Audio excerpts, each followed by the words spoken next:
The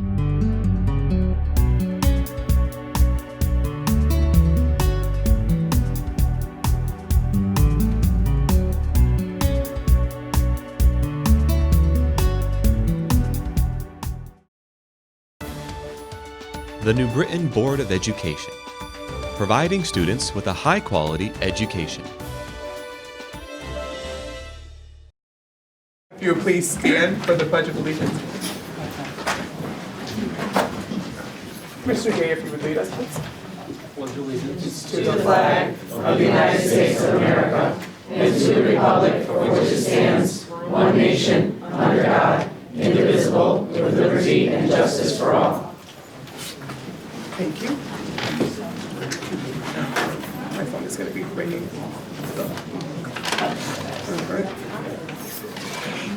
Ms. Solari, if you could please call the roll. Ms. Nicole Rodriguez. Here. Mr. Nicholas Murcia. Here. Ms. Gail Sanders Connolly. Here. Ms. Catherine Cheney. Here. Mr. Merrill Gay. Here. Dr. Violet Jimenez-Sins. Here. Ms. Yvonne Nunez. Here. Ms. Annie Parker. Here. Ms. Nancy Rodriguez. Mr. James Sanders. Thank you.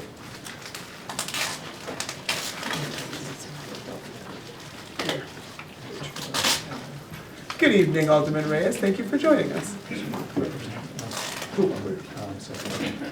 Where? Can't see it. Hello, Santiago. How are you? I'm over here. I'm like, where? I'm looking. Hello. This is all right. Who else is here? Manny. Manny is here. Where? Oh, no, Can't he's see. not. I like to look like him. Any alderman. Any alderman in the room? Anyone else for the roll call? All right. Good evening, everyone. If you would please take a brief moment of meditation.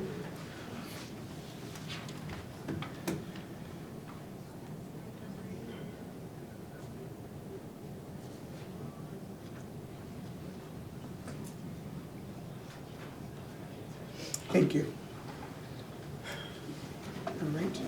We have 3 presentations this evening, and the first one will be conducted by Mr. Michael Foran, and it's going to be the Year 1 Redesign Progress Report. Mr. Foran?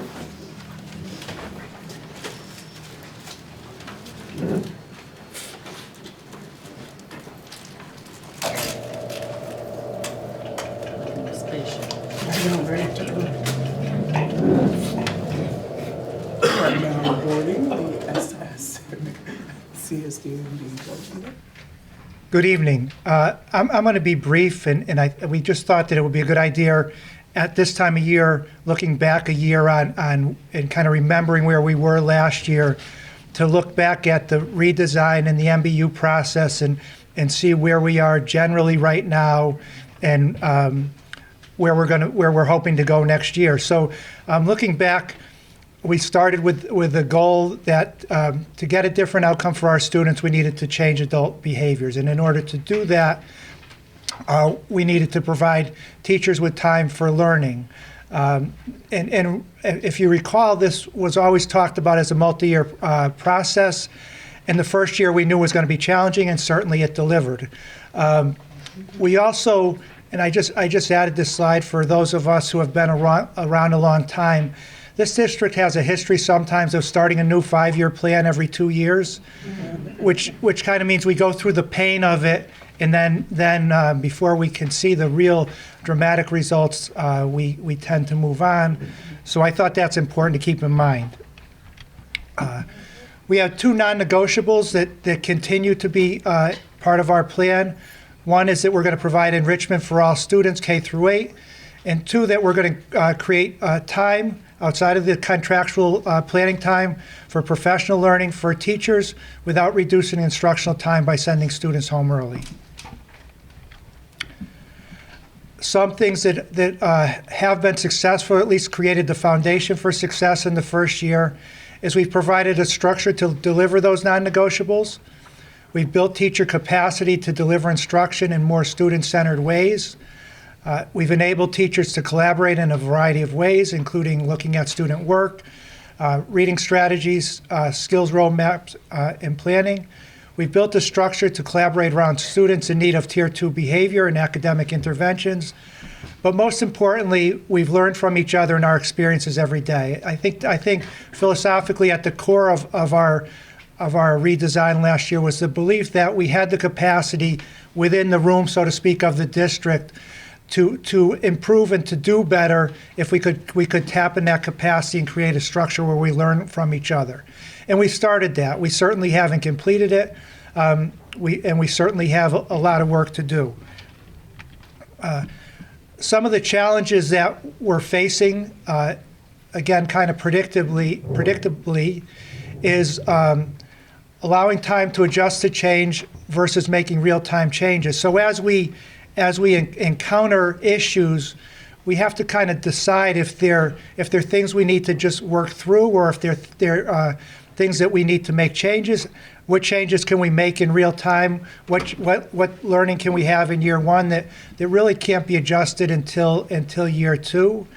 And all of it is based on teacher feedback. So we seek feedback at our MBU process consistently, ongoing feedback. And one of the issues with that is teachers don't speak with one voice. So we often get feedback around, for example, one of the issues is how much MBU time should be at the MBU site, New Britain High School, how much back in the building. And initially we looked at teacher feedback, and it was almost 50-50. Some were concerned that if they go back to the building, they're going to get pulled for other things, and like the idea of being away from the building and the distractions.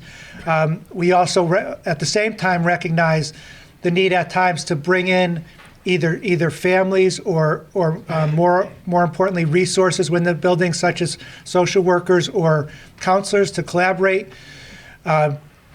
So how do we balance that? We have feedback, contradictory feedback at times from our STEAM teachers. Some were saying, or many were saying in the beginning, that we needed more consistency, and then some were saying we need more planning time in between. We can't have you seeing the same kids more consistently and give you more planning time in between. So we have to kind of figure that out and balance that out. And then going back to just recognizing the change is difficult, and there's going to be pushback. And again, when and how to adjust and when to push through. Some of the real-time changes we made this year is we've made adjustments in the MBU elementary schedule. Fairly early on, we recognized that there was a need to share that time back in the building. That feedback came consistently from teachers, and we were able to adjust really in real time to that. And we were hearing consistently from our middle school teachers that they didn't have collaborative time to meet in their schedule outside of MBU, and initially didn't have it within MBU. So we built that into the MBU schedule, again, in real time, after hearing after one cycle, really consistent feedback that was necessary. We did it in a way that worked within the given structure. But we also recognize that some of the adjustments have to be made for next year. There were some things we couldn't change. We recognized fairly early on that the new schedule at the high school created a lot of inefficiencies, both for students and teachers, and really didn't deliver as we hoped in terms of providing a structure that worked for students. It works for the planning time for MBU. It works in some ways for creating some enrichment in longer classes, but it really created some inefficiencies. It created some structures where kids are moving at many different times, and so challenged with how do we maintain the non-negotiables while creating a more efficient and cleaner schedule. We're going next year to a vertical MBU. So instead of an MBU day, there's an MBU period across all days. That allows us some flexibility in terms of creating content groups on some days and cross-content teams on other days within that MBU cycle. And again, easier to build in collaboration with guidance counselors and social workers, because as a period during the day, it's easier for them to build that into their schedule. And most importantly, it creates much more efficiency for our students and our staff in terms of scheduling. We'll use staff more efficiently, we should be able to deliver students' course requests in a more efficient manner and balanced class sizes. The middle school, even though we did create some more collaborative time, we wanted to create additional collaborative time within the schedule, and we're able to do that for next year. We've created a schedule that balances off-site and in-school time, rotating MBU now on a 6-day cycle. One cycle of this after 6 days will be in the building. The next after 6 days will be at the MBU site. And that day at the MBU site will actually be a half day, and the other half back at the school. So again, parent meetings that include the student will be able to happen during MBU. Consultation with social workers, guidance counselors, those kind of things will be able to happen at MBU. And we are going to be very clear to our administrators that this is not time that teachers can be pulled for other duties. So we think we can negate that concern and yet deliver a schedule that is more in response to the teacher concerns that we felt really needed to be responded to. And the elementary is also going to a 6-day rotation with STEAM consistently in the morning, rotating among the grades, and the instruction will be for those classes in the afternoon, and then on 5 of the 6 days, obviously full days. And we're looking as recently as an hour before we came down here at the most recent feedback and looking at not just, this is more structural, but what we're going to deliver and how we're going to deliver it based on teacher feedback, and building more teacher feedback throughout the year into what we're actually focusing on in terms of our new learning. So that's again a very general overview. I don't know if there's any questions from the board at this time. And it's good that you address the concerns of the teachers, but when you come up with the changes, are the teachers part of that discussion? And is there any time when they can discuss the pros and cons of what you're implementing? Because I think what happens is when people feel like they're not a part of what's going on, it's hard for them to get into the rhythm of it. They really need an opportunity to speak because they're actually in that classroom. And I know that, you know, if they're not part of that discussion, then you don't know some of the things that come up in their classroom that has to be addressed in addition to what you're trying to implement. So I would love to see that we have more teachers' participation in all the committees that you set up to deal with all this stuff. And when we're looking at their, I don't want to call them complaints, but their concerns, then I think it's very important that you address those concerns, and we need to make them feel better about what they're doing. I just think it's low self-esteem. And I think certainly these structural changes were done over the course of the year in multiple discussions and shared with staff before final decisions were made. But one of the challenges, and I said this before, I just want to emphasize it because it is difficult, that teachers don't speak with one voice. So it happens on occasion where we get feedback and we seek feedback and we respond to the feedback from the core of teachers we are bringing into the process or are communicating with us. And then we'll hear from the teachers who have a different perspective on the same issue. So you know, the challenge is we very rarely get a call telling us, you know, how happy they are and we're doing a great job. We get a call, you know, why is it this way? You know, we need it in the building. Okay, so, but we're not sure we want it in the building because we know there's issues with substitutes and we're afraid to be pulled. Or like I said, we want more consistency with STEAM, seeing the students more and seeing fewer students. But some like the fact that they have significant amount of time between classes to plan. So yes, and I think the key is these are really structural changes, and I think we've done them with feedback and input from teachers, but we're working on a structure where we get feedback and from teachers on what they're actually learning in MBU, which is obviously far more important, and creating a structure to do that next year is what we were talking about today as well. So giving them some level of control. And again, part of that is a challenge because we hear from teachers. We implemented a lot of things this year around student engagement. And we heard from some teachers that, well, we're already doing this. And yet when we went into classrooms, we didn't see it to the level that it's needed. So again, there's a balance. But I do want to stress that we are getting as much feedback as we can from teachers. We are bouncing ideas off of feedback off of teachers. We are going to, in addition to what was structurally changed for next year, get more teacher feedback into what they actually need in terms of the learning, in addition to just where it's held and times and things like that. Any other questions, comments, concerns? Okay. Thank you very much, Mr. Foran. I think I'm still up. Yeah, he still has a little bit. Yes, he's going into small integrated now. Yes. Oh, sorry. No? That was phase one. Phase one, yes. This one.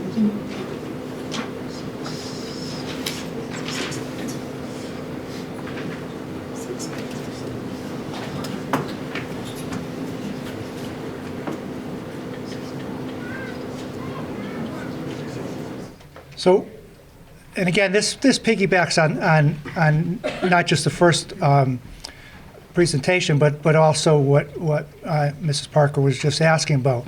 We have heard significant feedback this year about challenging student behavior, and again, we looked at data in terms of how different is student behavior based on our behavioral data than in past years, and we're seeing some differences, although not as significant as being discussed. We have seen a significant increase in referrals, but it's driven by two schools. Early on this school year, New Britain High School identified class cuts as an underreported it was being underreported because they weren't responding to it. So teachers were finding that they reported class cuts or often study hall cuts, and they didn't get to them in terms of discipline. So the administration there put in a structure to really have resources focused on those and encourage teachers to refer class cuts and study hall cuts that weren't being referred before. And that resulted in a significant increase in referrals from the high school.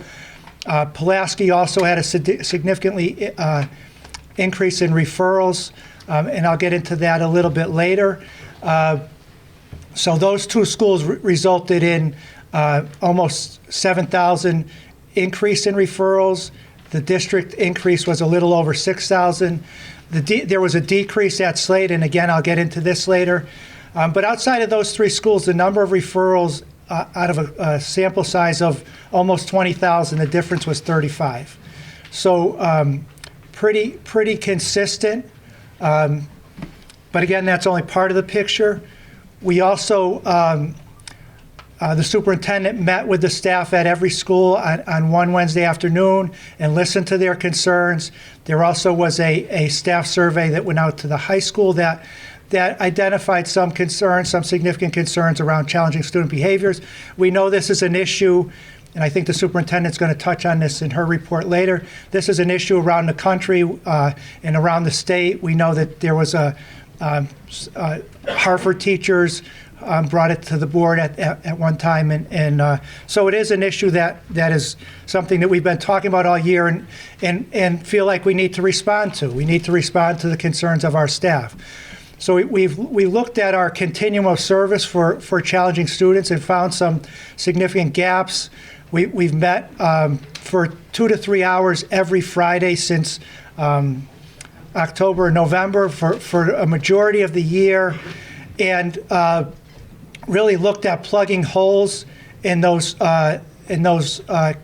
continuum of services. So we have a true Tier 1, obviously, but Tier 2 and Tier 3 interventions from all students. And in your packet, there's a bulleted summary of the response on the three levels in a little more detail than I'm going to give you here in the PowerPoint. But we are adding 3 small integrated classes for up to 45 challenging students, regardless of label. So these students will not have to be identified as special education students.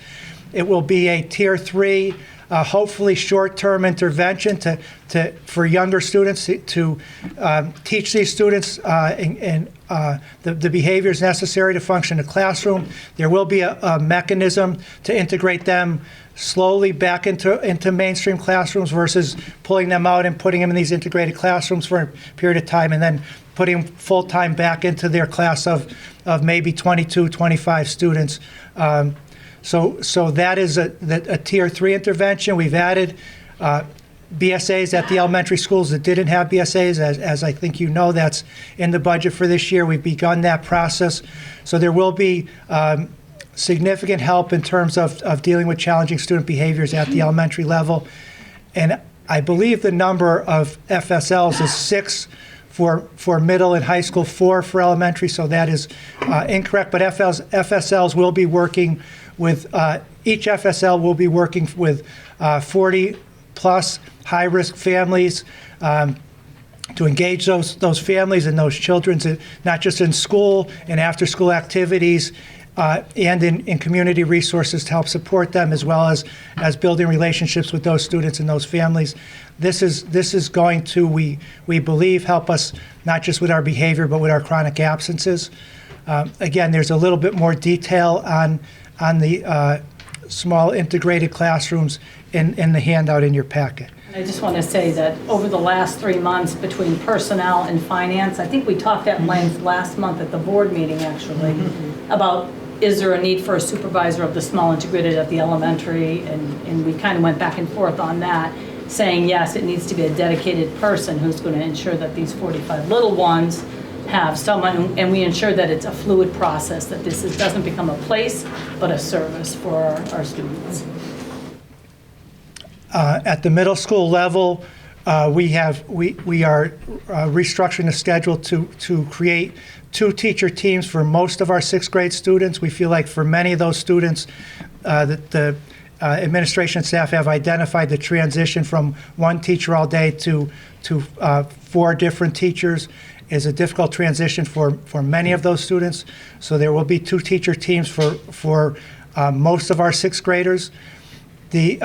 We are adding BSAs and FSLs to Slade and Pulaski to create a sort of similar to the small integrated. 3 classes within 1 team, a multi-grade team will have up to 45 students, which will be that solid tier 2.5 intervention. We really found at the middle school that there wasn't a lot, especially for regular ed students, between Slade and Pulaski and Brookside, and that was a real gap in our continuum. So the 2 teacher teams is really a tier 1 structural thing that we think will reduce challenging behaviors among 6th graders. The BSA FSL support team will handle those students that need more than the traditional structures. We're also looking at within the team structures how to build more interventions into the traditional teams through things like restorative circles. One of the things that Slade started this year is they begin every week with a it's not a restorative circle because it's proactive, with a circle that kind of gets kids back to school. One of the things we found is gaps, weekends, long weekends, vacations. The transition back is challenging for middle school students. So we're going to be doing that. We started that at Slade this year and saw some results. And we're going to be doing that across both middle schools next year. Again, bringing MBU back to the building to facilitate collaboration with pupil services and allow time for family meetings. And then at the high school, again, we've gone back to the 8-period day as a tighter tier 1 schedule for more structure.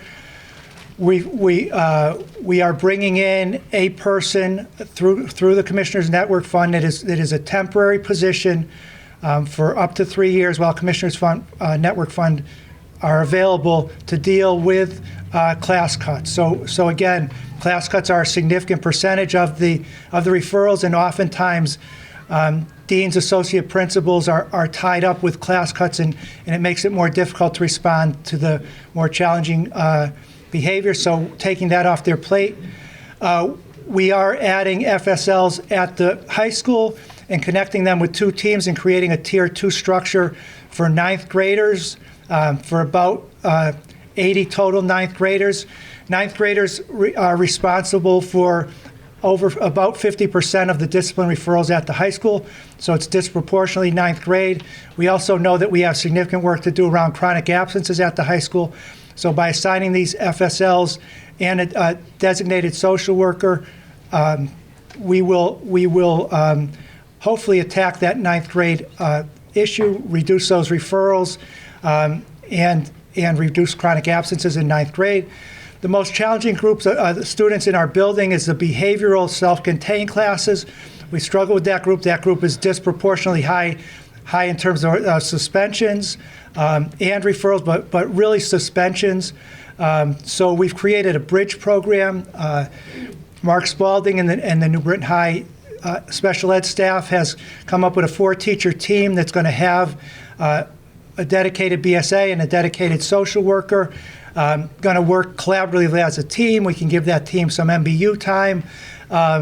We've recruited experienced teachers. What traditionally happens in many schools is that the newer teachers get the most challenging students, and it ends up not being in the best interest of the students and creating some difficulties. So we have recruited and gotten volunteers from some hand-picked experienced teachers who are willing to take this on, given the ability, as Mrs. Parker said, to have some real say in how that team is structured and how that group will work. And we feel like that'll make a significant impact on the culture of the school. I talked about, I guess I went out of order, I talked about the FSLs in the 9th grade for attendance and behavior support. And among some other things that are on your handout, we've been working most of the year on a tight reading, writing, and SEL intervention curriculum. We built those classes into our team structures last year and didn't do as much work as we needed to on the curriculum. That work has been done this year, and we feel like those classes are going to make a significant impact on the students.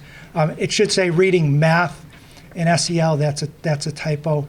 But those intervention classes will have tight curriculum and a tight criteria to identify students. District-wide, we are continuing, as was discussed earlier, to refine and develop MBU to enhance Tier 1 instruction and Tier 2 interventions. We are working, as those on the policy committee know, on our guiding principles, working on cultural sensitivity and a new curriculum this year, as again was introduced, I think, to the board, and that work is going to start actually this week with a full-day retreat, and some leadership training around implicit bias and trauma-informed practices. So as you can see, I think we are responsive. I just want to point out this last slide. It goes back to the first slide. This is a bar chart of the referrals from Slade to Pulaski last year, and this is not intended to beat up one school or say that we've made it, win another school. But last summer, Slade teachers, in collaboration with the administrators, really decided to work together and look at some problems of practice within their building around student engagement, around student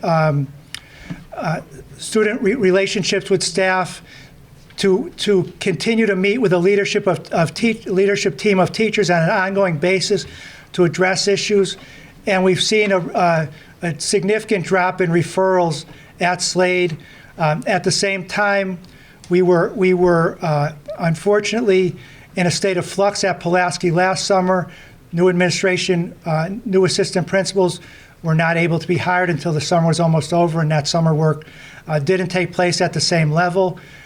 We believe that, and we are already planning that the 2 teams are going to work as often one team of 6 versus 2 teams of 3 this year. Not necessarily so Pulaski can duplicate what Slade's doing, but so they can learn from what Slade has done and had success with, and apply what works at Pulaski while continuing to identify issues and concerns at Slade and continue the process of improvement there. So, but I think that does illustrate that with teachers working together with the administration, we can have a significant impact on improving student behaviors. And I think those who are at Slade on a regular basis notice a significant difference in the culture in that school this year. So, any questions on that? No. Oh, I just have one question. The two-person team for the sixth graders, now because usually the teams are 4 people, right? So those 2 are going to come from that 4 teams? So it'll just be... Yes, so they are 4 now mostly. There was a time when we did have 2-person teams in the middle school. Generally speaking, one teacher will teach language arts and social studies, the other math and science. There are some certification issues, but we think we have enough staff in place to create enough 2-person teams to at least meet the needs of the students who need that. Really, many of the students do transition well, so there will still be 6th grade students who have 4 teachers, but those that need it will have 2-person teachers, and that option will be available for kids who struggle with the transition. Now, is this going to impact class size? No. What is the name or the title of the person who is going to be at the high school dealing with class cuts? It's going to be a BSA. Specifically? Yes, I think the letters in that that the high school uses just class and study cut person, CSC or something, but that's not a title. It's the hiring is for a BSA. It's going to be at a BSA salary, but they're going to interview somebody specifically for that job. That would be their specialization. Yes. It won't be a BSA pulled for any other purpose. It will be dedicated to handling class cuts and study cut. Additional funded out of Commissioners Network funds until those funds run out. 3 years. Can you talk to me a little bit more about the structure of those reading and math intervention classes that you said would sort of have a tighter curriculum? Yes, specifically, I'm wondering if it will limit student ability to participate in electives and other curricular offerings. Well, ever since we started the Freshman Academy many years ago, we had this intervention period built into the schedule. It will not limit. It will limit less than this year. Students in those classes generally wouldn't be taking a world language in their first year, so it would be a 5th class. By going to the 8-period schedule, that would leave 2 additional periods.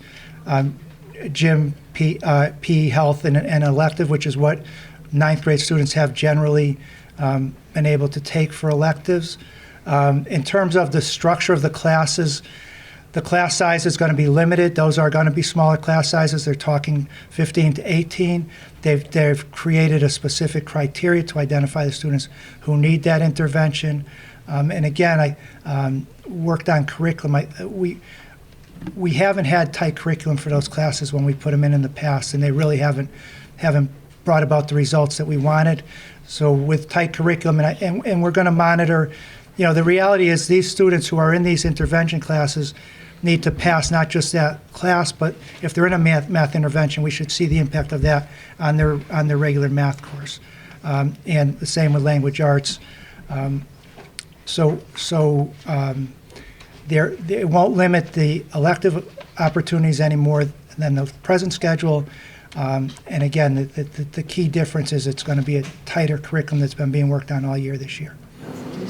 And who created the curriculum? It was done by the teachers in collaboration with Engaging Schools, so we did have the outside consultant working with the teachers in the departments in terms of the math and the English. And the SEL curriculum was created with Engaging Schools and teachers at the high school, looking at those LLCs, those learning and life competencies that we've been talking about in terms of social emotional learning and those skills students need to be successful, our portrait of a graduate.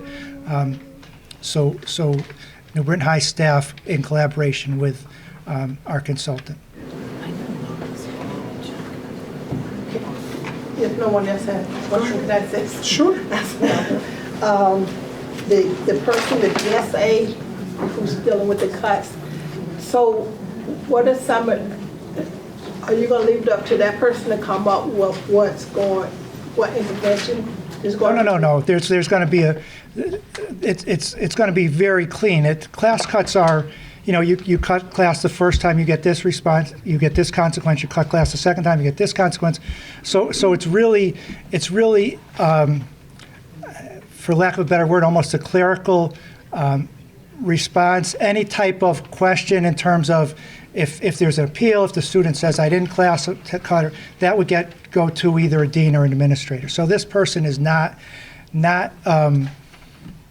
using discretion to determine consequences for students for class cuts. It's a time-consuming process that can be done quickly by an individual. Most of the time, it's pretty clean. They have seen a significant decrease in class cuts since they started focusing on it early in the year, and they are able to identify the chronic. The kids that respond to this are the kids that cut class, once a month or for the first time, and then they get caught and they stop. The kids that are cutting class every day or on a regular basis are certainly going to need a different level of intervention than the BSA will provide. But cleaning those other people off other people's plates creates the time for other people to do that. Now, when I was there, if they cut, then first the teacher had to come up with the punishment, calling home. You can give them an after-school detention, but they don't come to the after-school detention. So then there's another level.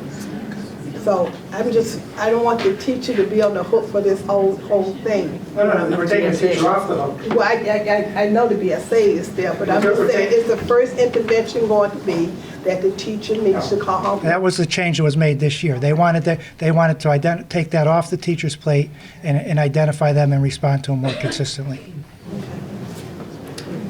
What are some of the interventions being thought of for those children with the more chronic cutting that usually don't respond to sort of a quick punitive response? Well, within the 9th grade, there's going to be that FSL and move to a team with that FSL support. So that's a Tier 2 intervention. Certainly, we're working with the teams to provide interventions around relationship building. By freeing up the deans and the teachers from dealing with most of them, we are going to be working with the teams in terms of providing interventions within the teams, identifying some challenging students that are not necessarily at least pre-identified to be challenging enough for that FSL, but the teams will know from day one in school, keep an eye on this student. He was chronically absent last year. He's showing some risk factors.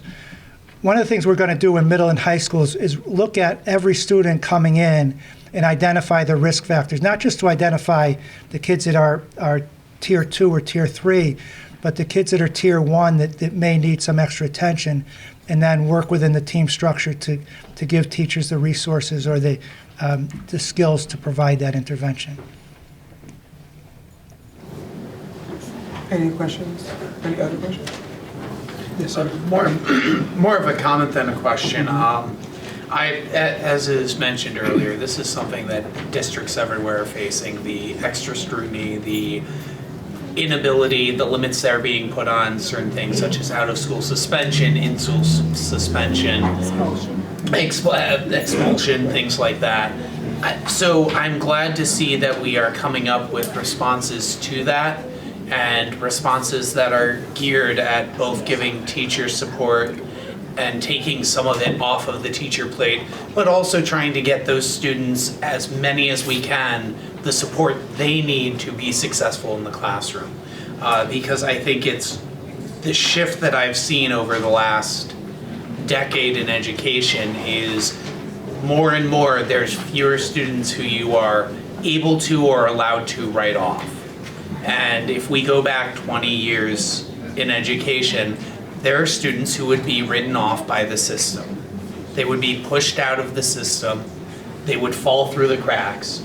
And the fact that we are more and more as a profession having to meet the needs of all students regardless of what they come in, regardless what the behaviors they present with, you know, it's good to see that we are putting things in place to address that. So I know that it's a frustration for teachers. I see it among my own colleagues, myself, dealing with some of these things. But I definitely also know districts that aren't taking the steps to actually put supports in place, like what we're seeing here. So I'm glad to see this work being done, and obviously, as we go forward, there's going to be need for feedback and retunement and adjustments. But these are steps that are actually being made proactively that other districts aren't necessarily taking, and other places aren't having these conversations. So it's good to see that in many ways this is being addressed here. Teacher got beat up today? Right. And I just want to add, piggyback on what you said, we had kind of a pendulum shift from, we were suspending kids, very quickly for a variety of offenses, and then we kind of, like you said, there was pushback against consequences because the research showed clearly that consequences didn't work. And now our guiding principles, which are going to be brought up, next year, really talk about the need for consequences and intervention. That we can't do away with consequences, but consequences without intervention don't work and lead to a higher level of challenging behavior. Consequences with intervention are what seems to have the greatest result, and I think that's where we need to go, and hopefully, I think we recognize that as a district, and our guiding principles will speak to that.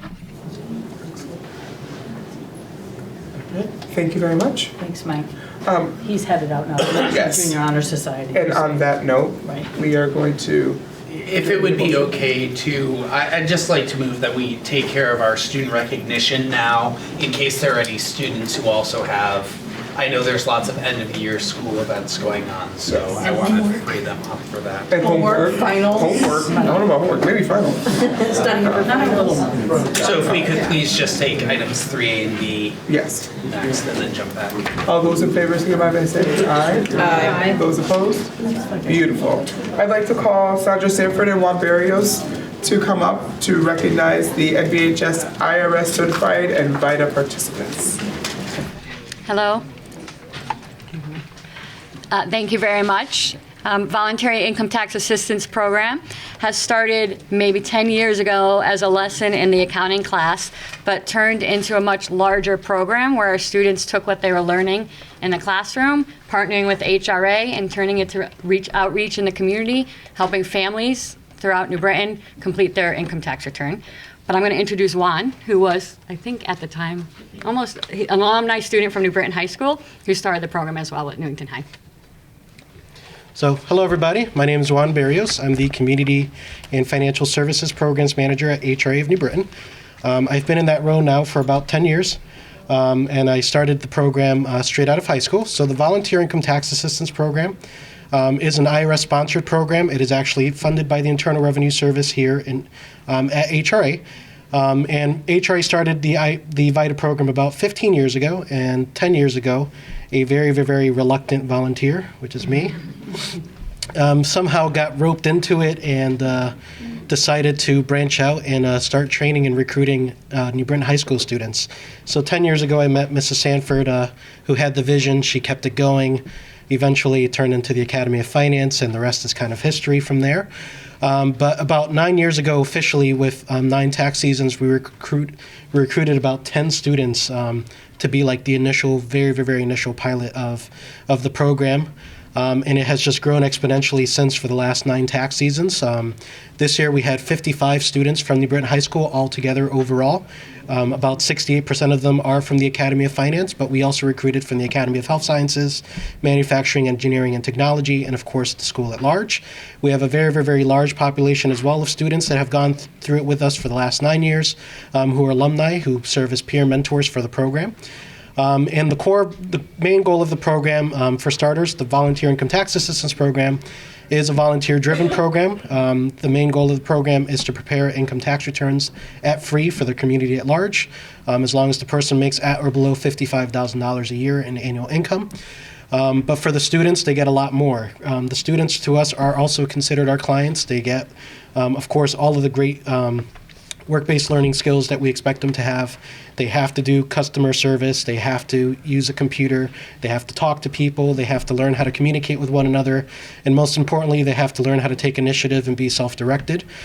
Because unfortunately, they will have to tell the person if they owe money. And who likes to hear that? Certainly not me. And of course, they get to tell the great news of, hey, you're going to get $8,000 back and make someone's day.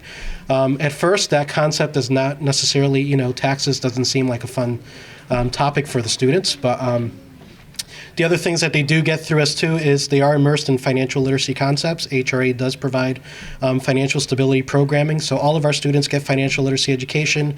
They get access to free, safe banking integration, which is throughout our programming as well. We have a special program through Achieve called the Youth Banking Initiative that we are piloting this year with New Britain High School, which has been mildly successful as well. And we also, of course, for the seniors that we have, we get them with their FAFSA, we get them with their scholarship applications, college applications, help them out in whatever way that we can. And of course, the biggest part of the experience is really just treating them like family. They are essentially, part of the program. They own their own piece of the program, and we want to make sure that they feel that way and that, they can come to us, they can make suggestions for the site. We have students that quality review one another, which means double checking another person's tax return, making sure for the accuracy of the return. We allow them to progress within the program, and we also have between 6 to 8 internship slots that are paid every single year that we provide as well. So this year was a pretty banner year for us. We had 55 students altogether that were recruited. The IRS training process is very rigorous. It is a 3-day process. It's about 15 hours overall, and the students do have to commit to that. Unfortunately, due to time constraints and just the honest, hey, this really isn't for me. We do see some drop-offs there, but we did have a total of 25 out of the 30 that passed the IRS Basic Certification Exam with a 93% or higher, which is pretty phenomenal for the students. This year, we also operated a site at the New Britain High School in room 539. That site saw an increase this year by 21%.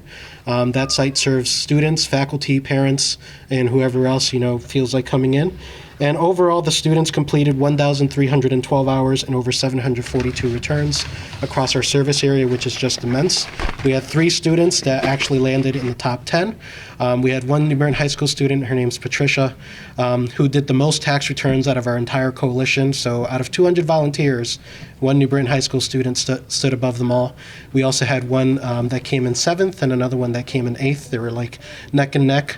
And it's just been a really good pleasure to have them. I learned today that New Britain High School actually got a letter from the Internal Revenue Service thanking the school district and the high school for participating in the program. I had no idea that letter came either, so I'm excited to see it myself. But it's been a pleasure for the last 9 years to work with the staff, the faculty, the students most importantly. They teach us a lot, and we hope that they get a lot out of what we teach them as well. And the last thing I wanted to point out is we also do have plenty of faculty that have taken part of the program since its inception. So it's just great to see the program growing and also to see the teachers that are encouraging them to do these things taking part with the students. So thank you. Sure.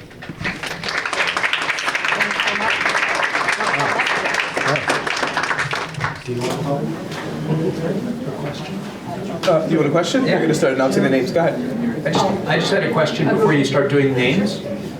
You said there were 742 returns. Yeah. Do you know how much that saved people if they were going to a commercial tax preparer, and how much they got back in EITC? So I do, in the overall scheme of things. I do not have the data with me for the individual pieces of the kids, but I will say it's at an average rate of $273 per return that's saved by using the free Vita Tax Prep service.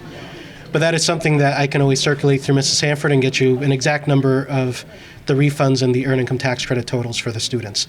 I know overall HRA did 6,615 as of today, and we have about 10.3 million in federal refunds that came back to the communities that we serve, with about 4.3 million of that coming from the earned income tax credit, which for those that don't know, the earned income tax credit are for the working poor. And to moderate income individuals that do qualify. That money does ideally get reinvested straight back into the communities, as we all know what we do with our tax money: catch up, pay bills, buy new things, hopefully save our money. That's the main goal. So I hope that answers it as best as possible. Thank you. Do you want to call out first and then bring them in for witnesses? Is that what you're saying? Yeah, I think that's the easiest. I'm just gonna take it. So, Mrs. Sanford, as you call them, they can just come in and stand right up front, and then they can come around and all shake hands at once. Is that good with you? That's right. Efficiency. The receiving line, yes. Oh my gosh, maybe it's the receiving line. Well, you can call them, and if they don't come up, So Brianna Claudio. Brianna Claudio. Nice You to guys- meet so you. I'm going to enunciate it because there are a lot of people. So you say it and I'll repeat it. All right. Mikhail DePina.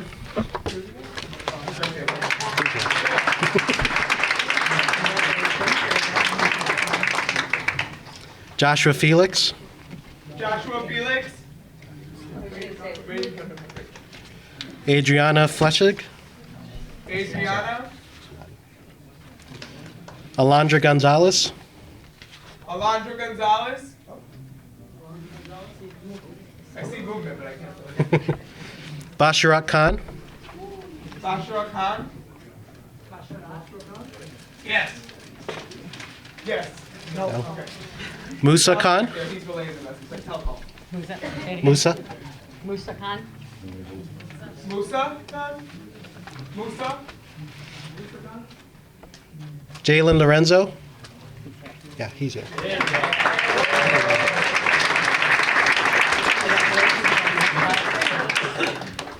Patricia Ponick.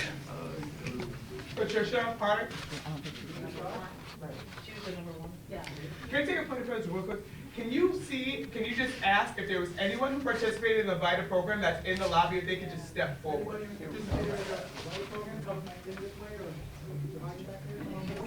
Here, I think I can just. All right. So I could just, if you don't mind, do you want me to read them all? Yeah, through? I'll just read the names, yeah. Arcis Rodriguez.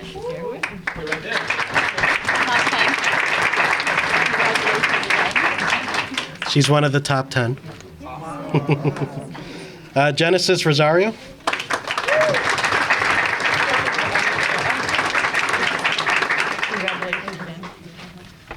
Guillermo Sandoval Garcia.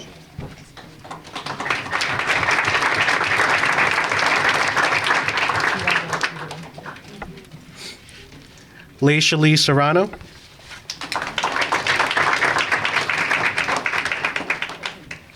Zach Smith. And Layla Awisha.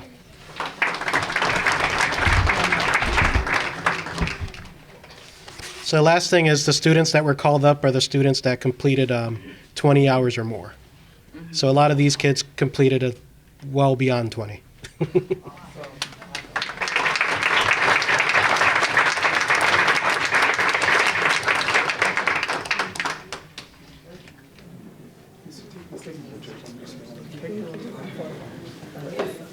So if you would turn around and please accept the congratulations of the board. It's like a receiving line. So Just start. start from there and come that way. send Juan through too. Send Paco. We'll look you guys up next year. Thank you so much. Congratulations. Thank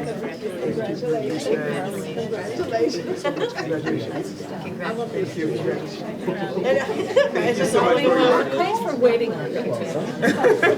I wanted to get a short kiss. Good, how are you?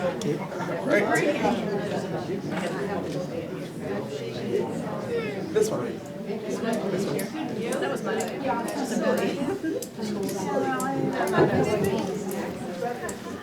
Just have them shake. All right, so Kate, read this. All right. Yes.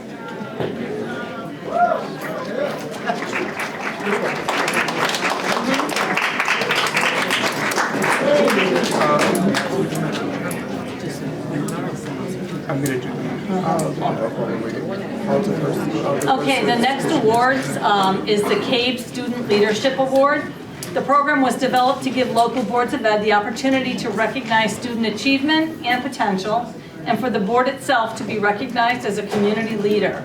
School principals selected the names of 2 middle school students from their buildings who demonstrated distinguished leadership in school activities and daily life, as defined by the criteria developed by a subcommittee of CAVE's Board of Directors. We have 4 students tonight, and if you would stand if you're in the audience now, and we'll call you up. Michael Cordero from De Loretto. Cesaria Trusty from De Loretto. Dinalise Echeverria Figueroa from Slade. And Benjamin Rodriguez from Slade.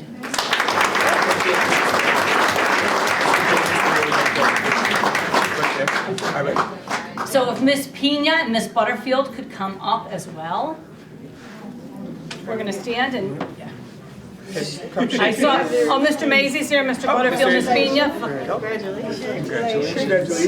Congratulations. Congratulations. Is there anything you wanted to say about your students? Would you like to speak about them? Yes. Yes, you get to speak about that. You definitely do. Yes. Tell them they have to stand up, stay standing with you. Okay, so students, if you would stay standing, your administrators want to say glorious things about you, and we'd like to get another picture. So come on over. Just sit right there. Right, she has them. But the principals are going to talk about it. All right, have a seat. You're going to do the group picture first? Yes. Good evening. I am so proud and happy, and I'll speak on Danielise, who just joined us just last year from Puerto Rico. She was part of the displacement with the hurricane, came to us with absolutely no English, and was recognized, is in honors classes, learned her English. She tested out of the last links, so she's not eligible to receive bilingual services anymore because her English is proficient. She's also getting inducted tonight at Slade to the Junior Honor Society. So from here, we're going to run over there. So her family, we're all very proud of her.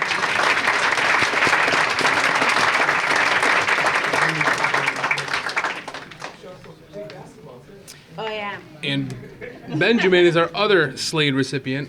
Benjamin is probably one of the most humble, down-to-earth people, not even people that we have at Slade. He's constantly in the tech ed room. He's in there first thing in the morning, probably 7:30 in the morning every single day. In the summertime, he's there every single day. He's like a fixture in our building. So he's super, super amazing, and we can't be more proud of you and be more proud of the analysts. Thank you, guys.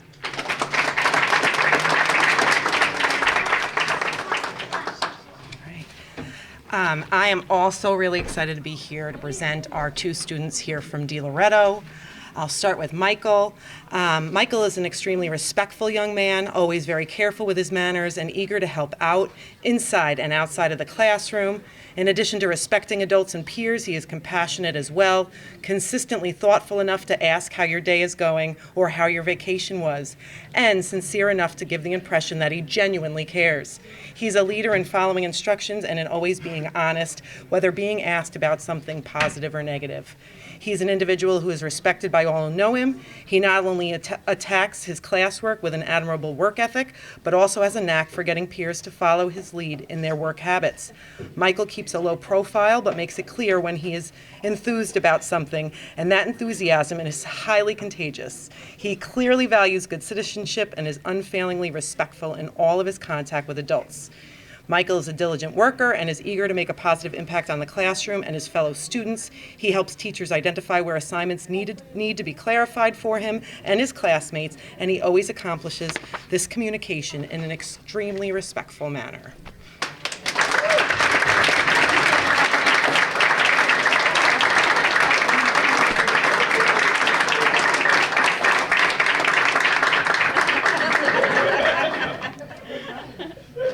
And Desariah. Desariah consistently puts forth her very best effort in all that she does. Every single day she is focused on her learning, has her work completed, and takes a very active role in our class. This is from Ms. Crawford, just so you know. Her work reflects the actions of a student who is truly invested in learning. She's reflective of comments and suggestions made by her teachers and makes a cognizant effort to apply these to her future work. She goes above and beyond on all her assignments. Desiree is kind, helpful, thoughtful, and considerate. She works well in any group and has a natural way of encouraging others. Her positivity is infectious, and her disposition is that of a happy and engaged young woman, as you can see.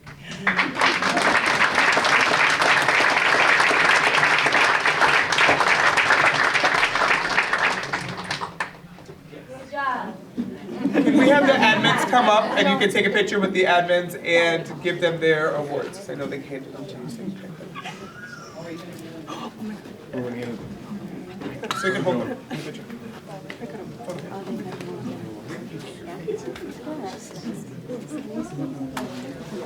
Congratulations. We're good. Yeah.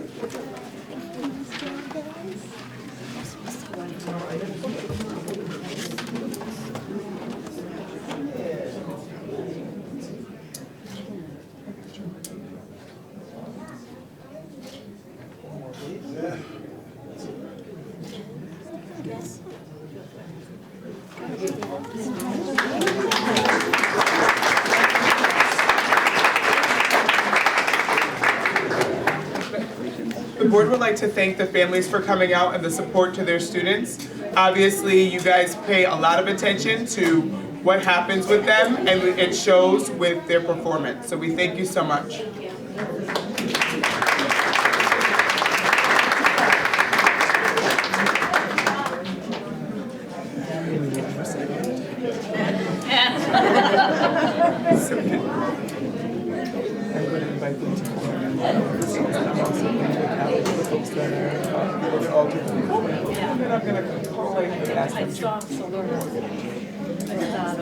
Yes. I'll give them a moment. You're funny. All right. Thank you so much, Alderman Salerno and Rosado, for attending our meeting today. I saw you in the back there. If you are in the lobby and you would like a seat, there are several in the front. We also ask that because there is not a lot of room in the front, we ask that anyone that is in the lobby continues to have decorum like we would have in a meeting, because you still are in one. I know. They're so fun. Those of you who are in the lobby, if you're interested and can find a seat inside, there are a few available.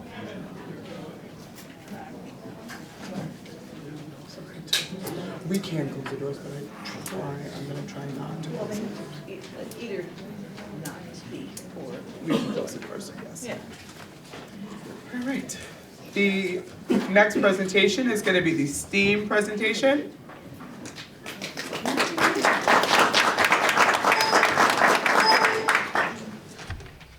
Hi, my name's Jen Wright. I'm the facilitator of STEAM and Summer Learning. Thank you very much for having me here tonight. I'm very pleased to share with you all of the successes and some of the challenges that we've had in STEAM year one. So I'm going to tell you a lot of things that we did do this year in STEAM, and you're going to find out that one thing we didn't do this year was give students the answers, because we wanted them to become better problem solvers and critical thinkers. So really, that was our primary goal of the program, while also staying with the district's mission of pursuing excellence one student at a time. All right, so just to kick things off, if you don't have an idea of what STEAM is like, I'm going to give you about a 2-minute recap. So go ahead and enjoy some of the activities that our students did in STEAM and Plus activities this year. Excuse me while I bump right into you. I'm trying to help. I'm sorry. Can't see it.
Okay, oops.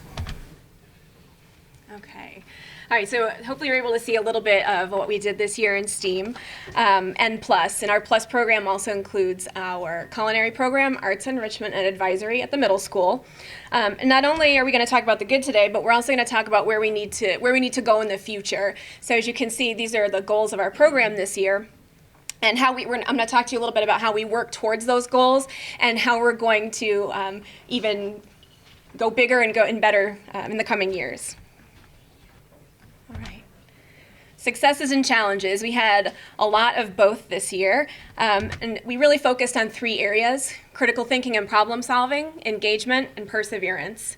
So in terms of critical thinking and problem solving, that was our report card standard. So we did grade students on their ability to critically think and problem solve using science and engineering practices from the NGSS standards. Additionally, we tried to improve engagement through a lot of hands-on and project-based learning, and then improve the perseverance of our students, having them work towards long-term goals. And I'm going to let one student give you a little testimonial on his ability to persevere. My favorite part about STEAM is that I got to see my teacher, and it was really fun. And what I really liked about STEAM was we got to create lots of things. What kind of things did you create? We created, we tried to make some plans with Legos, and that was really fun, but I had to switch because I was a cute pig and I had to switch to Legos because I didn't know how to make anything in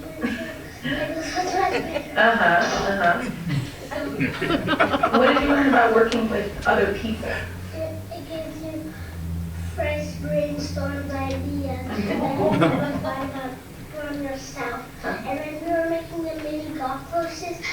My team made 2 paths. One that makes you go back to the start, and one that makes you go into the goal. So it was kind of tricky. Did you guys devise with someone? Yes. Yeah. Because there was little holes and I had to go like this.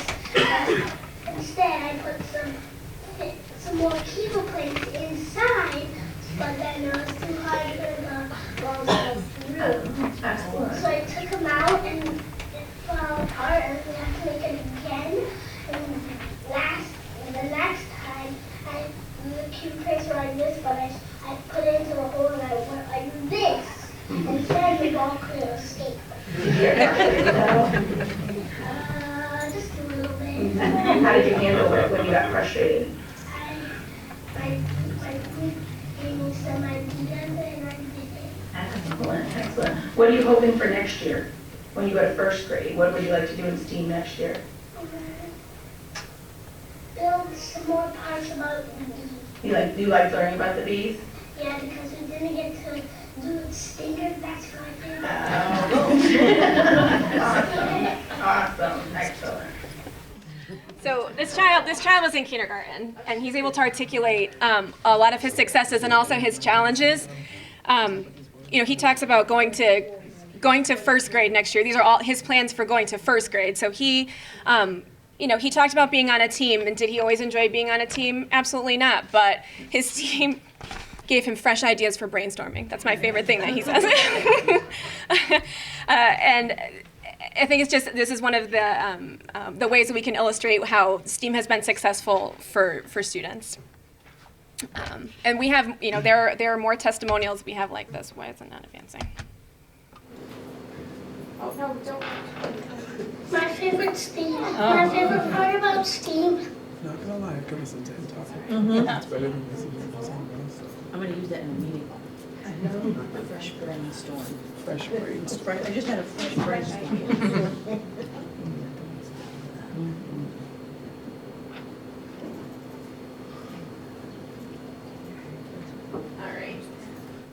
So I referred to our standard of critical thinking and problem solving this year, and you can see that we did grade students on the report card on a 1 to 4 rubric. You can see the rubric on the side. From trimester 1 to trimester 2, we don't have our trimester 3 grades complete yet, so we compared trimester 1 to 2. And we did see an increase of students earning 3s and 4s on their critical thinking and problem solving, and a decrease in students in 1s and 2s. But what's more powerful is probably the anecdotal data that we have from teachers that reveal an increase in student perseverance and a decrease in their frustration, that they're willing to try things and to take risks. At the beginning of the school year, we had teachers coming back to our STEAM NBU saying, they don't want to try. They can't. They're not trying. Like they're becoming increasingly frustrated. We don't know what to do. They want us to give them the answers. We have to just tell them what to do. And so it was a test for teachers as well in perseverance to be able to stick with it and understand that they had some opportunities for growth, and so did our students. Okay, so we did take a pre and a post survey, an engagement survey for students. We did give it to kindergarten and second grade grade band, as well as 3-5 and 6-8. I'm going to show you the 3-5 data today.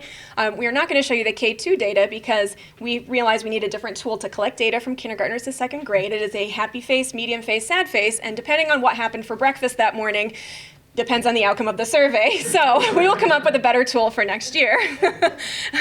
So that's one of our goals for 2019-2020. But if you look at our survey, our numbers were a little frustrating when we looked at them. So when the first question was, I feel that I could be part of a team during STEAM time. So we had a decrease, actually. We had less students that felt like they were able to be part of a team, and we really were surprised when looking at the data because we saw students becoming more successful. So we decided to take a look back at some of our student testimonials and kind of look at what the student behaviors were in classrooms. And we, one of the reasons for that could possibly be that students have a better understanding now of what it means to be on a team and understanding these really well-defined roles that define being on a team. So at the beginning of the year, did they like working on a team? Sure, I like to work with my friends. That's not necessarily being a good team member. So we're going to be looking at this in the future and looking at ways to interpret the data. Fortunately, the numbers aren't the only story that we have for students. And so if we look at some of the comments that we have from students from the pre and the post survey, if you look at what they want to learn more about, they were asked, what do you want to learn more about in technology? So our elementary students on the left is what they said in the pre-survey, and on the right is what they said in the post-survey. So this is trend data. These are trends, things that we saw repeated multiple times. From the pre-survey to the post-survey, there's just a level of sophistication in the types of responses that we're reading. I thought it was interesting that in the pre and the post-survey, they want to know how to type fast. So obviously there is some value in learning to type fast. But they actually had more vocabulary in the ability to describe what they wanted to be able to learn more about, and were able to articulate that. So we're very excited about that data. And the next couple of questions also illustrate some of the responses that students had given. This is also elementary school. So you can see how the answers are scaling up, and the number of students who are responding with an I don't know, or they're not sure, or I don't care is decreasing. So we're actually getting students to respond and engage with the survey. Continue. Go ahead, you can go. That's okay. This is our middle school cohort.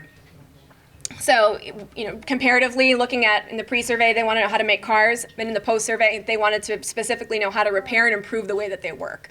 So that deepened understanding of what it means to engineer and use those practices. Okay.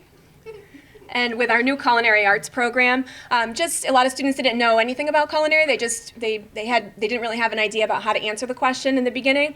And we really got a lot of good feedback from students. They like to cook. They want to know how to make healthy meals. They want to know how to flavor, and they want to learn to cook internationally. Okay. All right. So not only did our students have some successes and challenges, but our teachers also did a lot of growth this year. A lot of change for teachers in so many ways. So we took the same three data points, and we looked at those as measures of success. We had, that's okay, that's all right. We looked at critical thinking and problem solving, engagement, and perseverance. And our teachers had to take a hard look at themselves and say, how am I helping students? Am I in front of the classroom, or am I being that guide on the side? Am I facilitating the practices for students? Am I being a model? Am I allowing them to come up with these open-ended solutions? Am I questioning in such a way that I'm going to lead students to open-ended results? So there's a little video that we'll have available for you later on engagement, and we had our teachers really engaged in all these activities. Anything we asked our students to do, we asked our teachers to do it first at NBU. So we really put, and some of the things we asked them to do were downright frustrating for teachers too. They had to, navigate a maze of cups. They had to build the highest tower. They had to talk. They had to communicate without speaking. There were a lot of challenges and a lot of learning that happened. So we have some folks in the audience today that were esteemed teachers that can attest to the rigors that we put them through this year. But they came out the other side and had some great things to say and some really good reflections and good feedback for the coming year. And on perseverance, this was not an easy task at the elementary level, teaching 6th grade levels in a single week. Sometimes having only 15 minutes between classes was tough for materials organization and teaching in a way that many of them had not taught before. All right. So this just shows the scope of our teacher feedback from September, January, and May. So just to sum up, in September, there was a lot of minutia, a lot of details, a lot of very concrete things that we had to address right away. And I feel like one of the things that we did well in MBU this year was respond to teacher feedback and respond in real time. I think it's really noteworthy that in January there were a lot of calls for action and a lot of ways that teachers offered solutions to the problems that were before them. They sought out professional development. They said, we need this. We need training in this. Can you provide this? We were able to provide the training within the context of NBU, but teachers were self-identifying ways that they wanted to grow in order to benefit their students. And at the end, we asked teachers to identify how their teaching changed as a result of being a STEAM teacher this year. And you can see that there were a lot of really interesting and very reflective comments about classroom management, which was definitely one of the challenges and will continue to be a challenge with the volume of students and the number of grade levels. But we continue to become better classroom managers and understanding students' behavior and their level of engagement that impacts how they're performing in the classroom. Let's see. What I noted at the end from our teachers was a sense of accomplishment. Even our teachers who have chosen to move on to other positions are leaving with a sense of pride this year. They feel good about themselves, and teachers who are going back into the classroom are taking what they've learned and have given us some really awesome feedback about the program, and we'll continue to use a lot of the strategies that we use this year. All right. And so thinking a little bit about next year, you can go on to the next one. We're talking more about integration. We did an okay job this year of integrating science, technology, engineering, arts, and math. Next year we're going to do a better job. We're going to become more integrated. We're going to look forward and see how we can better meet the needs of all learners in our classrooms. So what's going to be new for next year? I think Mr. Foran alluded to the 6-day rotation. We also talked about some more general alignment with our socio-emotional learning, so that every teacher, especially in the middle school, all the members of that PLUS team will be aligned in their the socio-emotional skills that they'll be working on. Where we got some feedback that our units needed to be shorter, so they're going to be shorter content-driven units, and then they're going to be peppered in with these chaos units, which are challenging, high-interest areas of study that are designed by our teachers. So they are still grounded in standards, but it's almost like a passion project for teachers. So what teachers are doing is they're pursuing topics that are relevant to them and challenging for them, and they're able to develop those units, and it's brought some excitement into given some more ownership back to teachers as far as what they can teach. We're going to capitalize on their specific knowledge moving forward and hopefully give the students a little bit more choice. We're going to be doing more reflection. We have enrichment clusters starting for grades 3 to 5, and then additional training for our teachers and more partnerships with the community. We had a wonderful partnership with the New Britain Public Library this year, and New Britain Roots did come in for a couple of our programs, and increased integration of technology. We have some pretty fantastic technology that includes Google Expeditions, includes Lego Mindstorms, WeDo's, and Dash and Dots, Ozobots. We have a lot of technology that we're ready to roll out to teachers, and they're very excited about next year moving forward. And I think that's it. I think we have one more slide. So we're looking forward to next year. There's a lot of promise, a lot of challenges, and a lot of work that still has to be done, but we are ready for the challenge. And thank you for the opportunity to be here, and thank you for the opportunity to be part of this program. We're very proud, teachers are very proud, and students should be extremely proud of themselves as well. Could we have the teachers stand up? Yeah. Move your esteemed teachers.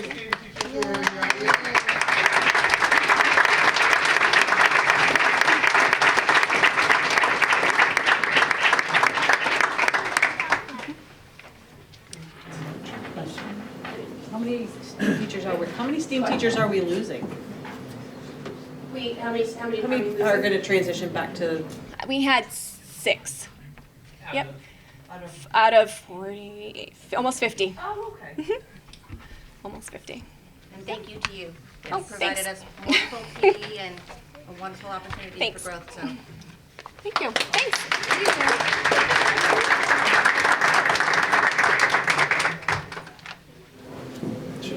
Piper superintendent version.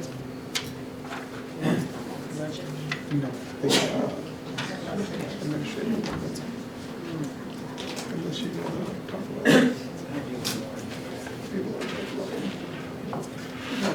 Are we doing? Next is superintendent, but it's the budget. Right, superintendent's budget. That's the next thing. The budget. The budget. The budget. Budget's next.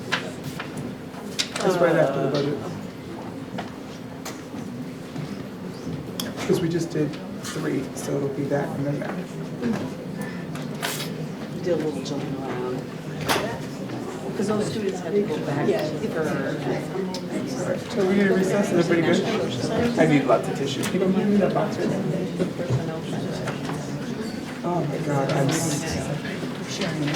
well, and it was 62 degrees in my room today. I was like, I cannot. When is this due? When is it? Are we just, when do we have to adopt? I'll do that. It's on the agenda. Yeah, we have to adopt it before July 1st. Right. So we can have the presentation. We can either move on it now or have another meeting and move on it after. We have special meetings on Correct. 17th. But well, if we can get it along, yeah, we do. All right. Next on the agenda is a presentation for the superintendent's budget request for the 2019-2020 fiscal year, presented by Mr. Kevin Kane. Come on. Oh, is it for ribbon? It's my favorite part of the year. Well, this is the shortest version. Do we have a timer? We do not have We might need one. Kiss. Kiss. What are you talking about? You're going to read that. Are we ready? Oh my God. Hopefully you all received your budget book this weekend. I just want to let everybody know Google Maps really works. I just learned how to use it like 3 months ago, and it gets you to the address you want to get to, but you need to check to make sure it's the right address later on. Mrs. Parker called me today and said, we had a nice conversation, and she basically chatted about, I know we delivered a budget book. I can't find mine, and I mentioned to her, I said, you have 2 front doors. He goes, no, I have 1 front door. And then she told me what color her house had, and I told her, no, your house is white. So she was very nice to me. I screwed up. Thank you. So hopefully everybody else got the, Okay, so the budget presentation is very similar to what you have in your transmittal letter. So if you go through your transmittal letter, I'm going to actually skip a few pages. So Jeff, really the first page gives you a table of contents, how your budget book is laid off. You've seen that before, but sometimes it's always a good thing so people understand. Same thing with page 3. Page 4 talks about personnel and all that, and what's part of a salary. We've talked about that. It's your salary, longevity. It could be annuity, whatever. So when I'm taking somebody's salary, I'm doing one number. Page 5 and 6 is just a sample of a budget. It's just taking one school and showing what the personnel budget looks like, what the non-personnel budget looks like. Have you seen that? It's in your budget book. Just for the audience. Yeah. We actually jumped to page 5. Yeah. Yeah, I don't want to really stay too long on all this stuff because it's, so, if you look at, and actually, there are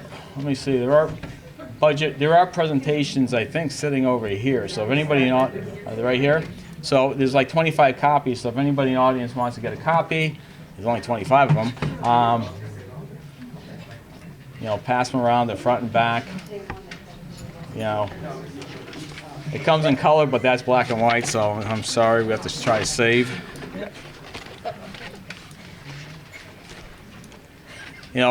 Page 7 is just allocation. We talk about allocation for instructional supplies, PE. It's the same thing you see in your budget book. We go through it all the time. I think you really want to get to the meats and potatoes of the budget. Page 8 and 9 is actually, page 8 is, it continues your budget book. It shows how the budget book is divided up. Now, when we get to page 9, this is really your budget timeline. You're going to see in your handout right there, the dates are a little screwed up because usually a city adopts a budget in June. They adopt it on May 29th, last Wednesday night. I heard about it.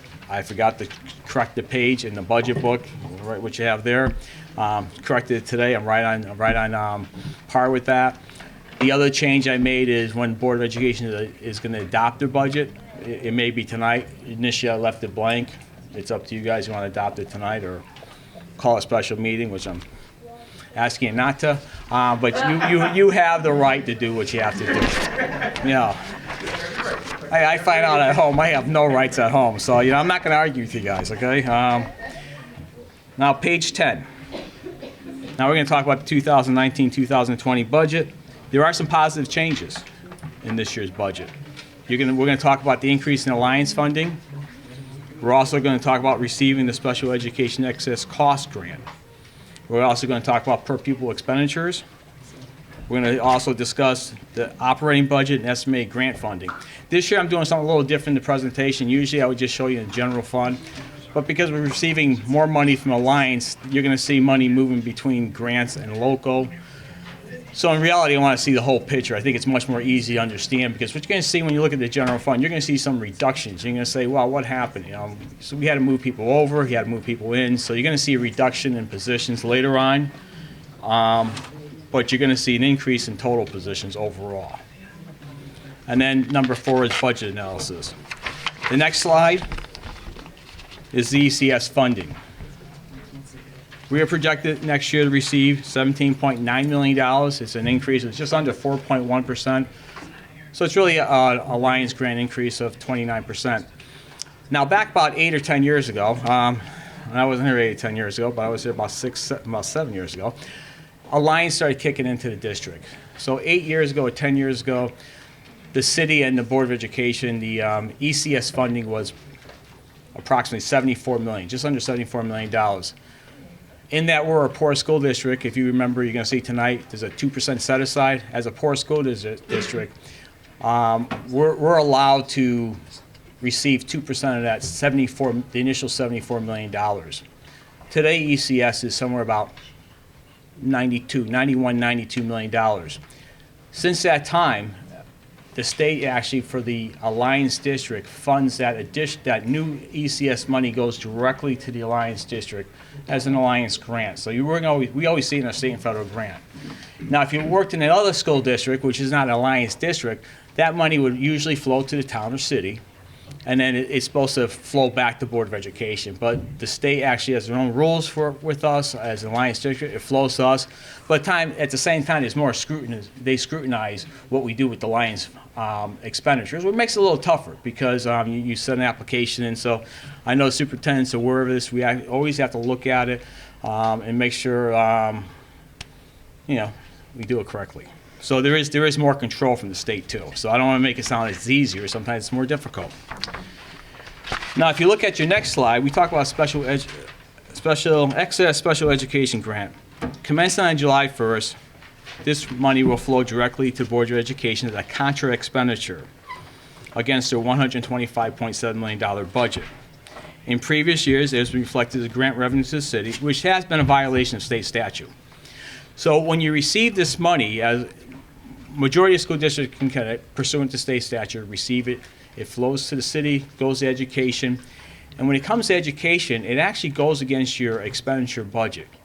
So if we have an expenditure budget, 125.7, once we spend, let's say, $3 million and we receive that grant money, it goes back against as a credit to your expenditure. So in essence, if we receive $3 million, and we don't really know what the number is, we're going to spend $128.7 million against our local budget next year. And that's just an estimate, and we'll talk about that. The next page actually gives you the verbiage. I think we've seen it before about how special education excess cost grant works.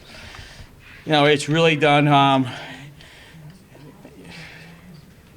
it's paid in 2 installments, February, and then there's a catch-up in May. The first installment is really an estimate of 75%.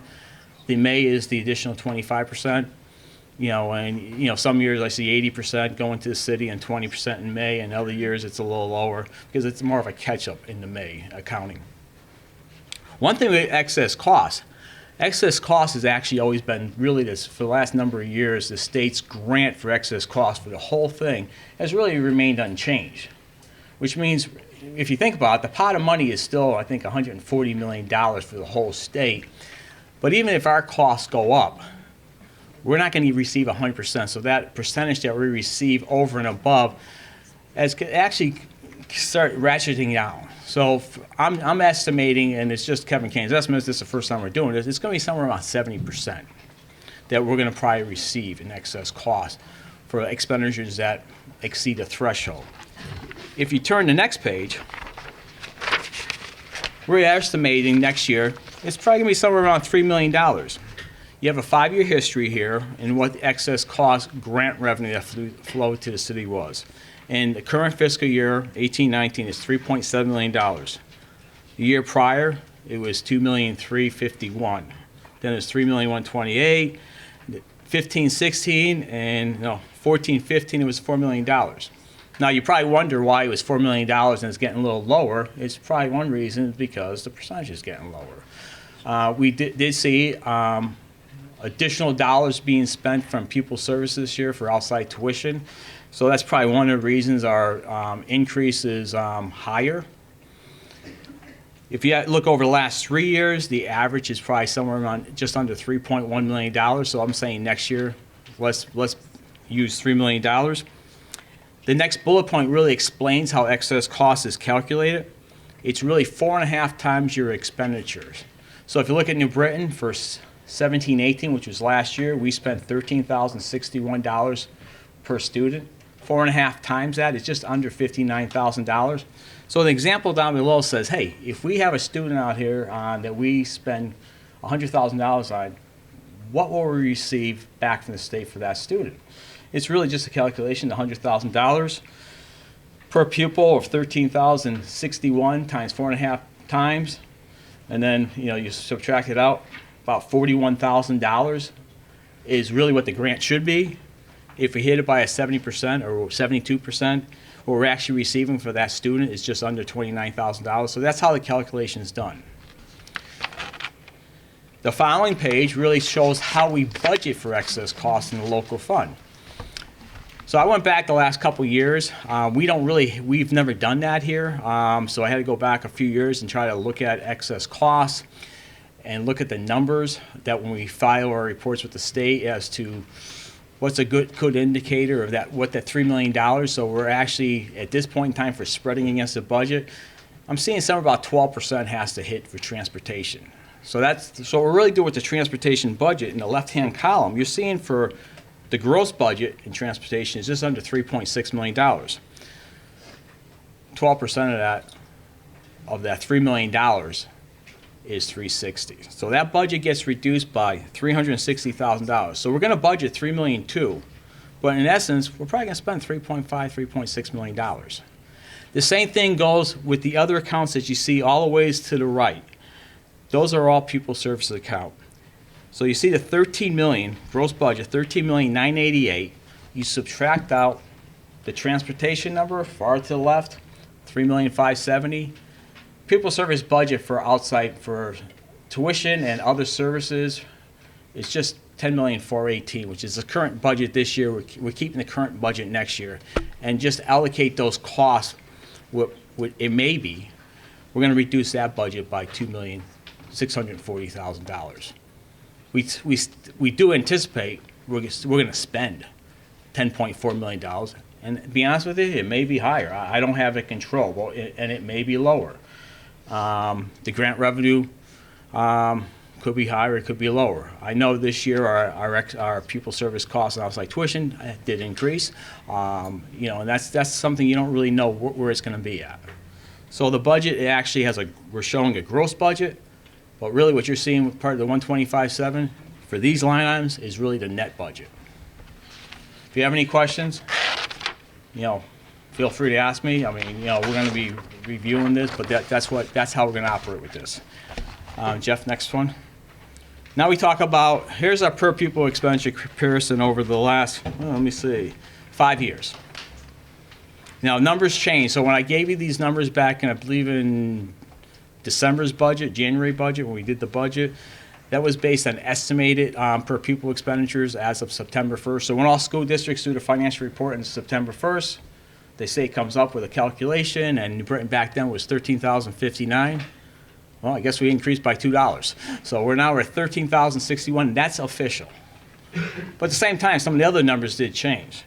So when I'm looking at this myself, the indicator for me is if I go back to 13-14, and I see New Britain spent $12,918. I go a little farther down below, and I see DIRG average, $15,774. And I go down there and I see the state average was $15,180. If I move up 5 years, I see New Britain is $13,061. So we really increased by $143. And you're saying, is that pretty good? Well, let's see what happens with the DIRG. The DIRG went from $15,774 to $16,539. That's about a $750, $760 increase. So the DIRG average, which we're a part of, increased by $760. We increased by $143. The state went from $15,180. This is the whole state. We're part of that, to $16,988. So the state average increased by over $1,800. We increased by $143. So even though we're seeing additional funding for next year, we're so far behind. I mean, I think it's going to make a dent. If I'm going to tell you right now, I think it's going to make a dent. Do I think we're going to go from 168 to 100? No. Do I think we're going to go from 168 to 167? Probably not. I think we're going to stay pretty close to 168. Maybe we move up 167, but it's going to take some time because there's a spread between us and 167. There's a spread right there. But who knows what happens with the other communities. But with the ECS additional funding over the next 10 years, and if we do receive the $4 million every year, it's going to make a difference. but it's not going to make a difference until we flow through. So I don't want anybody thinking that this additional money is going to really get New Britain to the level that other school districts are. We're so far behind, it's going to take some time.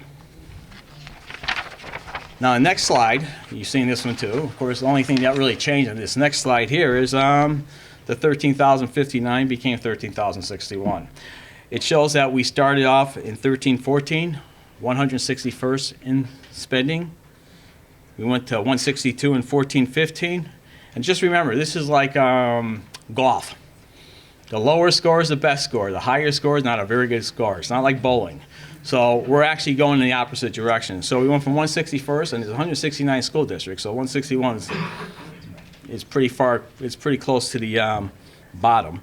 162, 167, 167, and now we're at 168 as of last year. And this year we'll probably still be somewhere around that. And next year, we'll probably still be around that. But I'm not saying it can't change.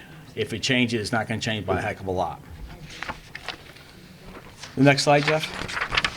The next slide really just gives you the rank which you've seen over the last 20 years. If you go to the state website, and actually this is as far back as it goes in the state website, so I can't tell you where we were before 1999-2000. In 99-2000, we were 67th in the state. We dropped all the ways down to 47th in 2001-2002, pretty darn good. But for the most part, you'll see that we've actually, moved in the wrong direction. So we're sitting as of 17-18, 168.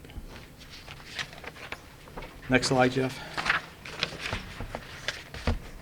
The next slide really just shows over the last 6 years. Base year is 13-14. What were our increases every year? On our local budget, our general fund budget, which is appropriated from the city of New Britain. You only see 1 year, 16-17, did go up $2.5 million, which is a 2% increase. Over the 6 years, it's an increase of 0.34. Next slide. What we're seeing here in 1920, this is what really what the budget book you're seeing there tonight is. It shows our general fund budget of 125.7, no increase, but we're going to talk a little about that, the analysis farther into the presentation, where you'll see how I captured additional $3 million in excess costs. You're seeing the grant funds, $4.3 million. Majority is the alliance funding, and the overall increase at 2.73%. Next slide. Usually we always focus on the general fund budget. This is the general fund budget that's in front of you tonight, but also the book has the grant funds in there. We're seeing that our adopted budget that's going in front, a requested budget versus the adopted budget last year still has the 125.7. It's a zero increase. You're going to see all these changes, but one thing I don't want you to focus on the dollar changes here, because you move things back and forth, and of course to make the budget balance, the alliance picked up a portion, and we had to move things in, move things out. So you really shouldn't focus on that. But one thing, if you look at the footnotes below, it really gives you a footnotes below. It talks about special education, transportation, outside tuitions were reduced by $360,000 and $2.64 million for a total of $3 million. It's telling you what the budget would have been if those line items are increased, and it really, in essence, they are kind of increased.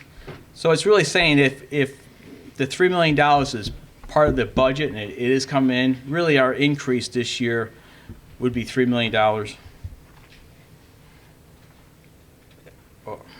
or 2.39% on the general fund budget. Of course, I was writing these numbers and I'm looking and I go, yeah, it's 2.39%. So now if we turn the page, we're seeing the estimated grant funds. And this is just the same thing we talked about before. It really doesn't mean a heck of a lot, because it's just basically talking about, how our grant funds are looking. One thing we know about grant funds, majority of our grant funds are personnel driven. Grant funds are more personnel driven than our general fund. So you're seeing the same thing. It's talking about that the increase is $4.3 million, 13%. If you turn the page, this really, I think this is a better story about what we have out there. We're really seeing a budget between grants in the general fund of 162.579 and 196. So there's an increase of $4.3 million or 2.73%. I really would say look at the footnotes below once again. And if you look at footnote B, it talks about by grossing up the budget by $3 million for the excess cost, is really saying the total increase is no longer 2.73%. We're estimating it's going to be 4.62%. So we're really seeing our largest increase really has to do with personnel driven, once again. Those are the costs that are, they're not fixed costs. I mean, we do have people leaving, and you'll see analysis. We do know we have retirements. There were reductions, and you're going to see this later on. Jeff, next page. Yes. How many full-time staff or FTEs are in the grant monies? You're going to see it right next page. Well, you're going to at least see this. This is the staffing. Yeah, it's the 30,000 grant. Yeah. So, and we could talk. Yeah. Next page after staffing changes. Oh. I have the same problem. I can't see anything. Okay. The next page really talks about staffing. One thing, I want everybody to know, when you look at this, the budget book, and when I'm really comparing to last year, 18-19 June, when the board approved the budget. We have made changes this year where there's been some additional positions. But in order to do a comparison, I need to do a comparison as to what happened last June and what's happening this June. So that's why, I had to make a decision. What do I compare it to? Do I compare it to what you saw in January? Do I compare it to last year? And I say, it's much cleaner just to compare it to last year. So what you're really seeing here in this last page, if you can figure it out, it's showing the staffing changes. And Jeff, his slide went before. Oh, right there. So it's not that pretty. It's showing a combined staffing. It's showing a general fund staffing. It's showing a grant fund staffing. So if you look at certified positions, in 1920, the requested budget has 882 certified positions. 1819, 861. So it's really showing a plus 21. If you go over the general fund and grants, you're going to see how it's allocated. You're going to see some reductions and adds. And that's what I talked about, moving people around to make it work. So we're seeing a plus 21. We're seeing plus 2 in administrators, plus 19 in teachers. We're seeing non-certified staff. We're seeing an increase of 25 from 479. It was 454. Manager supervisors, that's a small group, 14, and nothing's changes. Clerical stays the same. Para/BSAs, I'm seeing an increase of plus 14. Custodial maintenance, I'm seeing an increase of plus 2. Health, which is really nurses, we're seeing an increase of plus 2. And other, we're seeing an increase of plus 7. Now, the pages following this really kind of gives you more information as to who those people are or what positions they are. Staffing changes, administrators, we're seeing a 1.0 FTE supervisor, integrated classrooms at Lincoln. That's a whole new situation that we're setting up. I know the superintendent could probably speak a lot more intelligent than I can on this, but it's actually having 3 specialized classes at Lincoln and having oversight of that classes. Yes. We also have an assistant coordinator STEAM. This replaces the facilitator of STEAM, which will go away. So it's really a swap off of positions. Staffing changes regarding teachers. And they're all listed here. Now, one of the things you have to remember too, last year when we adopted a budget, I always have to keep in mind that we actually had so many classroom teachers last year. When we got to September, there were some changes. There were some reductions, there were additions and all that. So you have to keep that in mind that I can't keep captioning those. So I'm just really telling you from 18-19 to today what I see. So we saw an additional preschool teacher from 18-19 to today, or 19-20, D. Loretto, grade 6, integrated classrooms at Lincoln. I have 2.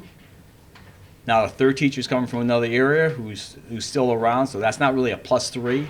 ELD teacher at Smalley, 2 culinary, 1 at Pulaski, 1 at Slade, going from 1 to 2 at each schools. FNC science at New Britain High School, a STEAM at Jefferson, 2 additional social workers, On your right-hand side, we budget district-wide 2 additional classroom to be determined. So these are teachers that, if we get to a shortage area before school starts based on enrollment, or it doesn't even have to be classroom teachers, it would be something that's a need for something, as a certified teacher. So we actually have 2 additional positions just plugged district-wide that can be allocated for whatever the needs are. Adult Ed is -1, and some people wonder why is a -1 in Adult Ed.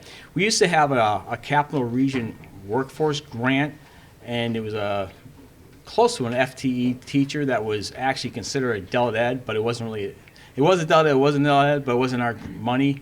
That grant kind of dried up in, I think, January or February, and this was like a 3-year grant, Capital Region workforce, so that's where that went. So when you look at Adult Ed, you're not really seeing a reduction in Adult Ed teachers, it's just that person was sitting out there and was considered an Adult Ed. Reduction of 1 PE teacher, additional science at New Britain High School. As we just talked about, less 1 STEAM facilitator. Since June of 18 to June now, we have 6 additional special ed teachers over the time, and we have 2 speech pathologists. Some of these positions, especially speech pathologists, it's been confusing sometimes, and some of these positions actually left the district. We hired people to do services, so sometimes they're positions that people say we have grant monies, and 5 years ago we had 19 of them, and we have 19 of them. Though we had 17 of them the last 2-3 years, they just popped up again. So that's what we have here. Staffing changes, para BSAs. Back in 18-19, I have 1 additional PPT para. Some of you might have been reclassified as PPT para. I'm just talking about what I saw last June. We do know we have additional 13 BSAs. This is to give more security to the school systems, more security to support to the principals. In total, we have 32. So if you look at last year's budget, we had 19. Next year's budget, we plan to have 32. It kind of gives you a breakdown where the numbers are. Some of these are new, some of these just to show you how it is. Each elementary school is going to have a BSA, except for Lincoln and Smalley, and we'll get to that later. They do have BSAs, they just don't have 1. De Loretto has 1. Smalley will have 2.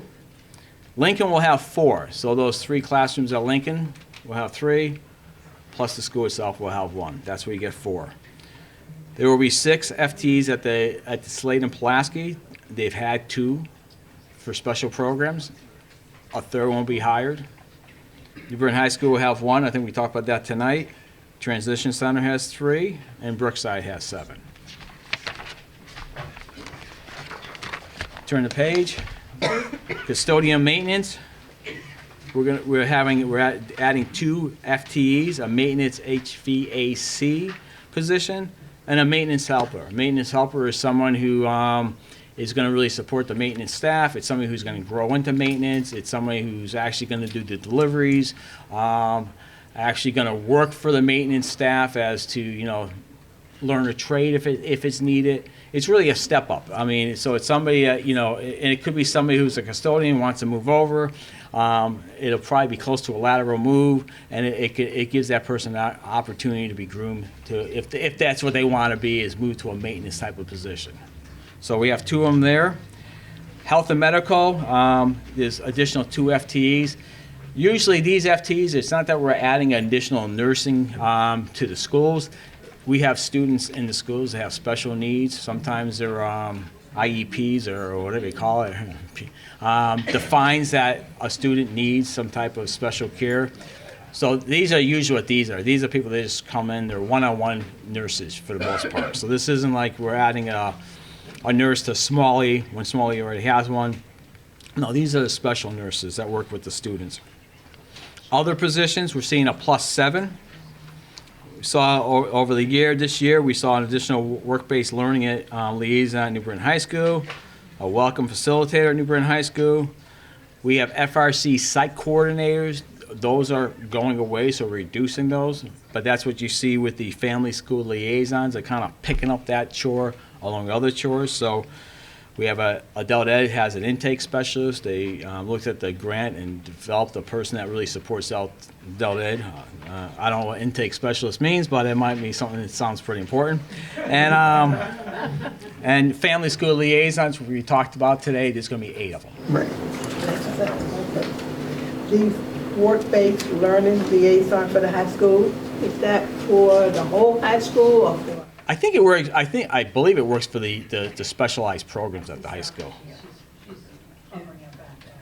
Yeah. Work-based learning liaisons. What do they do? I don't know. Hello. Hello, how are you? Work-based learning liaisons work on all the career exploration, career awareness, and career preparedness with students at the high school, connecting them to the specific industry. In the past, we had one created by travelers. But moving forward, as we're working more and more with the academies and different industries, we have a more general sense where it's not so specific to one industry. So 9th and 10th graders may be career awareness. 10th, 11 overlap can jump into exploration, and then your final junior, senior year is the preparedness, where they actually have a culminating compensated internship of 120 hours, moving into the MET Academy, which is a pre-apprenticeship program, which is 2,000 hours. So it's going to be a dual lap. So the work-based learning really, liaison really works on identifying what those, connecting the dots from learning in the classroom and applying those skills in the workplace, ensuring that the rubric is completed by our industry partners, and ensuring our students are receiving and acting appropriately and learning and applying skills and career competencies and problem solving and critical thinking. They're assessed a grade by our partners and the rubric to identify their life competencies. Guidance counselor or It is not. Can I just ask one more question? The Welcome Center facilitator, that's not you, right? That's not your. The Welcome Center facilitator at the high school, yes, that. Sure.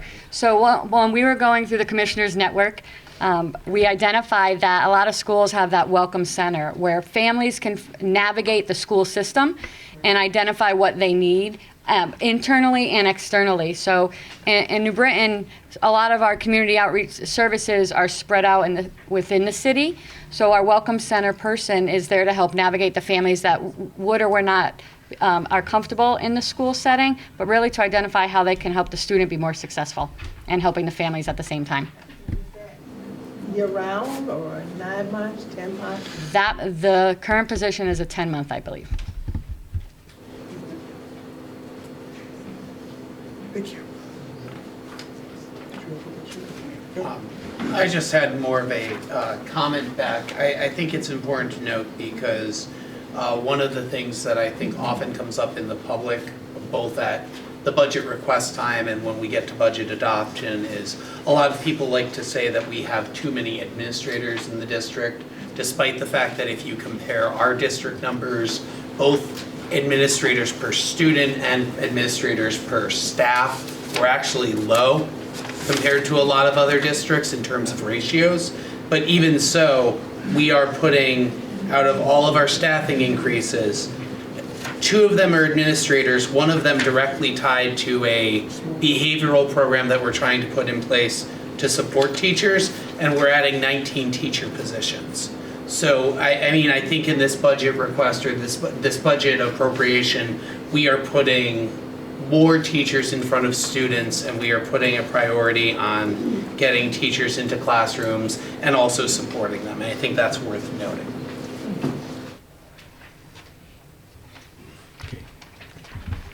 Okay, now we're going to start talking about the budget analysis. Like I mentioned earlier, we're looking at this as a combined budget, so you're not really seeing a general fund, you're seeing combined general fund and grant funds. We're seeing these certified salaries. There's an increase of $2.3 million. This really gives you a breakdown on how those dollars were arrived at. There's 19 new FTEs for teachers. That's $1.2 million. We have a contractual increases for the teachers of approximately 1.6. That's another $1.2 million. Extra earnings, we did see that there's an increase. We actually increased our summer school last year. Didn't catch it. We're catching it for this year in 1920. So when I looked at last year and I looked at last year's budget and all that, I said, oh man, we're a little short this year. So that's what that $185,000 that was installed last year. So that's an additional cost. The other is just extra earnings on teachers. We've actually been using more of our teaching staff to do other things, and that's with 105. And it's really showing what the actuals are coming in this year and trying to budget more appropriately. 2 additional FTE administrators, total cost $255,672. The additional stipends of let's call it $33,000. We're actually there's been a number of stipends that were added during the year. I believe some were Ed Rising, which we didn't capture in the initial budget. I know working with the superintendent, she brought forward something that came with the middle school sports. I believe it was basketball, where they want to have a competitive basketball team for like something like a high school team that it's a combined middle school boys basketball team, girls basketball team that goes out to other towns and cities and plays competitively. We're still keeping with intramural sports where kids from Slade and Pulaski and De Loretto and Hells will still compete against each other, but this is more of a team that goes out and visits other communities. I'll just add to that. So we're not replacing the current intramurals. What we're doing is leveling the playing field for our intramural players. So there's going to be 2 levels of sports at the middle school. One combined district-wide team that will be competitive with other districts for girls and for boys. Right. And then we'll still have the exact same. We're adding on. We're not substituting anything.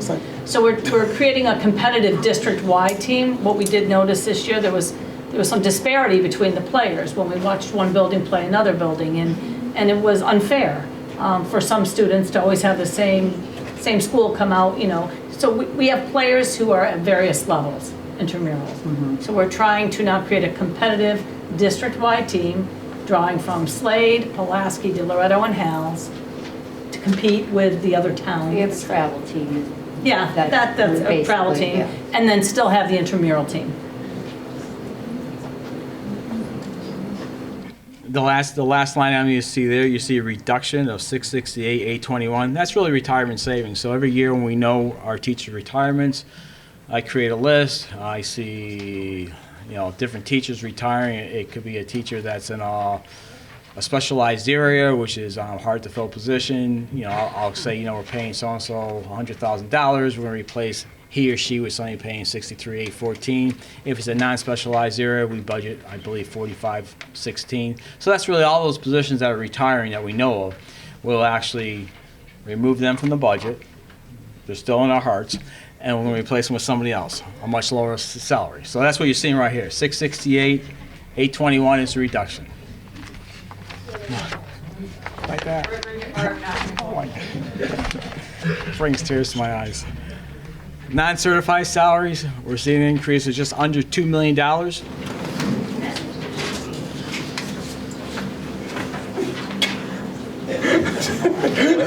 It wasn't in regards to that. It was in regards to her phone. Don't worry. Keep going. I have very good hearing. So the 13 BSAs and 1 PPT para, the cost for that is $443,000. Lunch aids. And that's not really going to the local budget. We've actually are budgeting more lunch aids. We actually did that back in September, where we actually increased the allocation to the schools. So that's what really already happened. The cafeteria funds right now has a budget of $385,000 more than what we were budgeting. One point in time, the budget was $450,000. Now it's $838,000. Tutors. We increased the tutors that we going out to the schools. I believe we had 40 tutors supporting the elementary schools, 19.5 hours. I think it was $20 or $21 an hour. We increased it to 50 tutors, still 19.5 hours, but we're increasing the rate to $25 an hour. That's all going to go from Title I. So Title I is going to support all the tutors. Title I is supporting the tutors. Just remember, too, when we added this to Title I, the additional cost of Title I had to move people out of Title I to another location. So the Alliance money, some of these Title I people, I had to move four teachers out of Title I, move them to Alliance, move them somewhere. They're still with us, but they're someplace else. Unsettled contracts, we have 2 contracts that are unsettled, 1186 and, well, they were unsettled at this point in time. My understanding is 2407 just settled.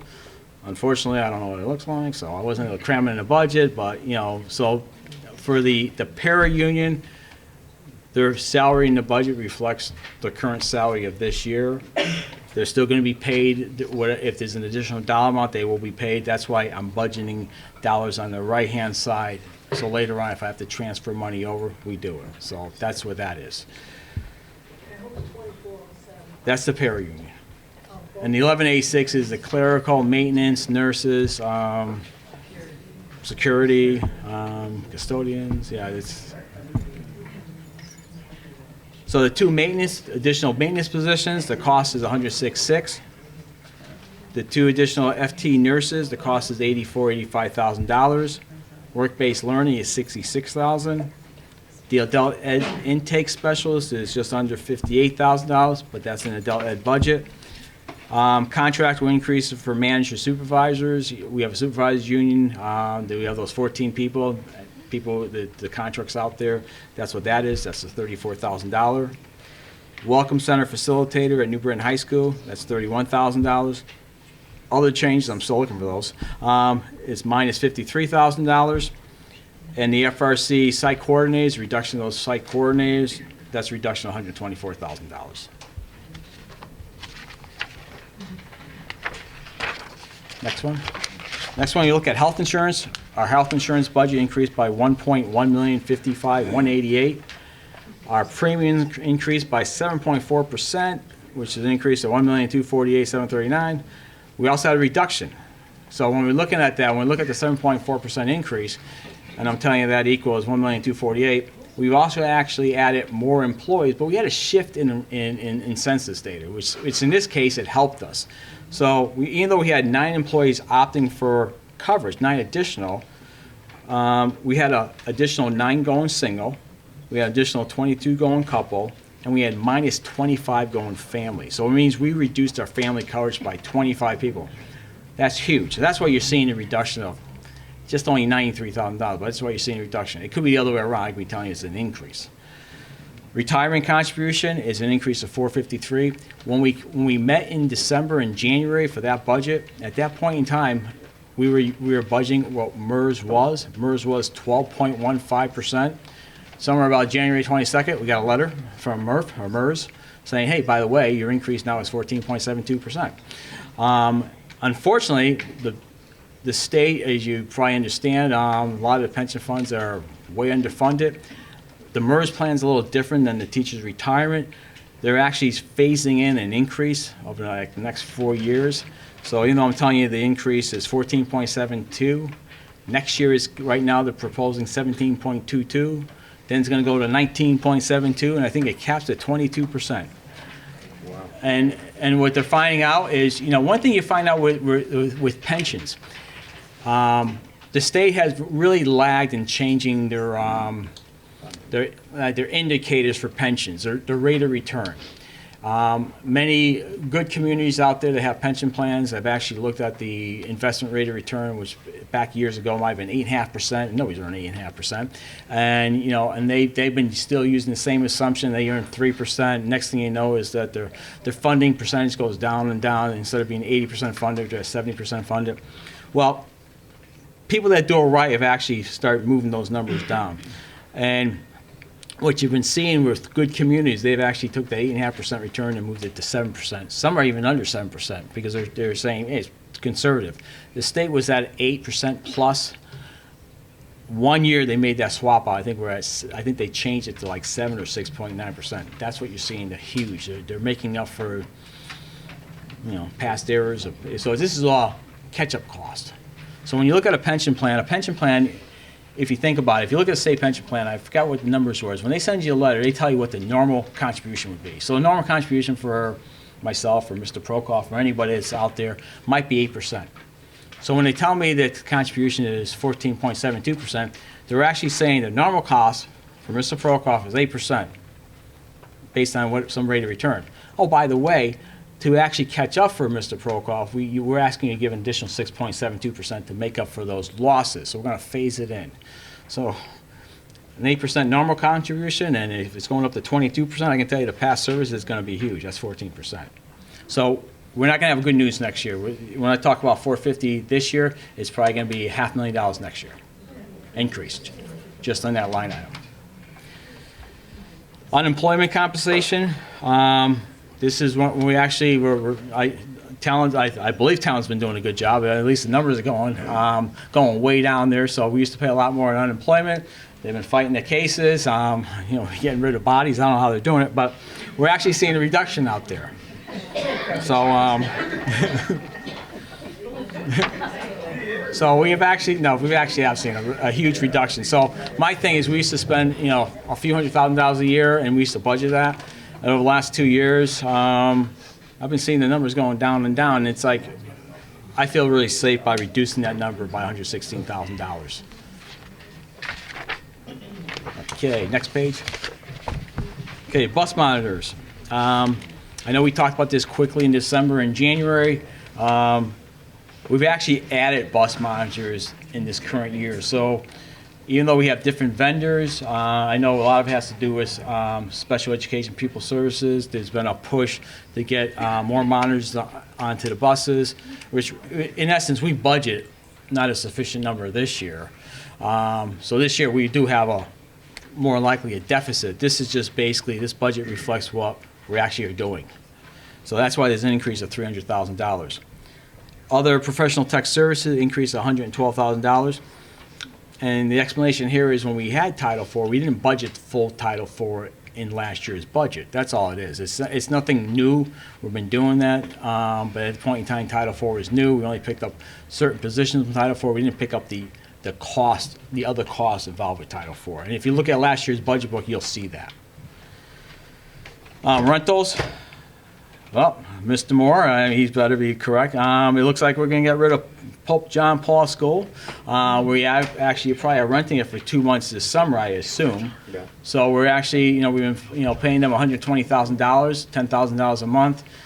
We have a July and August, and then to the wayside. So that's why you see a reduction of $96,000 for those extra months. Transportation. We're seeing a decrease of $108,000 or $109,000. We actually are seeing an increase in transportation of $250,000. It's the contract with special on first student. First student increase is 2.5, especially is 3%.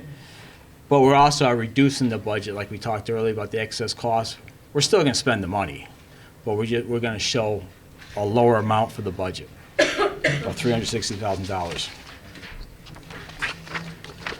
Now we go to the next page, printing and binding. Thanks to Mr. Prokop here. We went out to bid last year. He's done a smashing job. We really reduced our costs, and and probably can eventually reduce it maybe further. I mean, this is just a conservative number reduction, but I think it gives us a little flexibility. I think it's more than enough in the budget for next year, but it also gives the flexibility to do other things, or if those funds are needed to do something else. Tuition outplacement, we're budgeting the same amount that we currently budget this year, but we reduced it by $2,640,000, which is the excess cost money. So when you look at the budget out there for all the pupil services, outside tuition and special services, it's $10,418,000. Their budget reflects $7,777,000 or something like that, but it is really $10.4 million. Magnet School VOAGs, this is based on the actual this year, so we actually did see an increase this year. So we're increasing the budget by this year's actuals. The budget this year, I believe, was $2,642,000 or something like that. So next year's budget is going to be $2,759,000 or whatever it is, and you'll see in your budget book, or $760,000, I believe it is. Heat and gas. Really, the last 2 years, the heat and gas have really gone up. I think people are leaving the windows open, but this is really budgeting what we're looking at. We've actually are seeing huge increases. You know, part of it could be the Smalley School that we have in Pope John Paul. Maybe that has an impact, you know, because that was not a very good building. Maybe with the new Smalley building, we're going to be able to, you know, decrease some costs or minimize this increase. But we actually have seen an increase over the last 2 years on heat and gas. Instructional equipment, this is really capital. We have an additional $92,000 we're picking up in grants.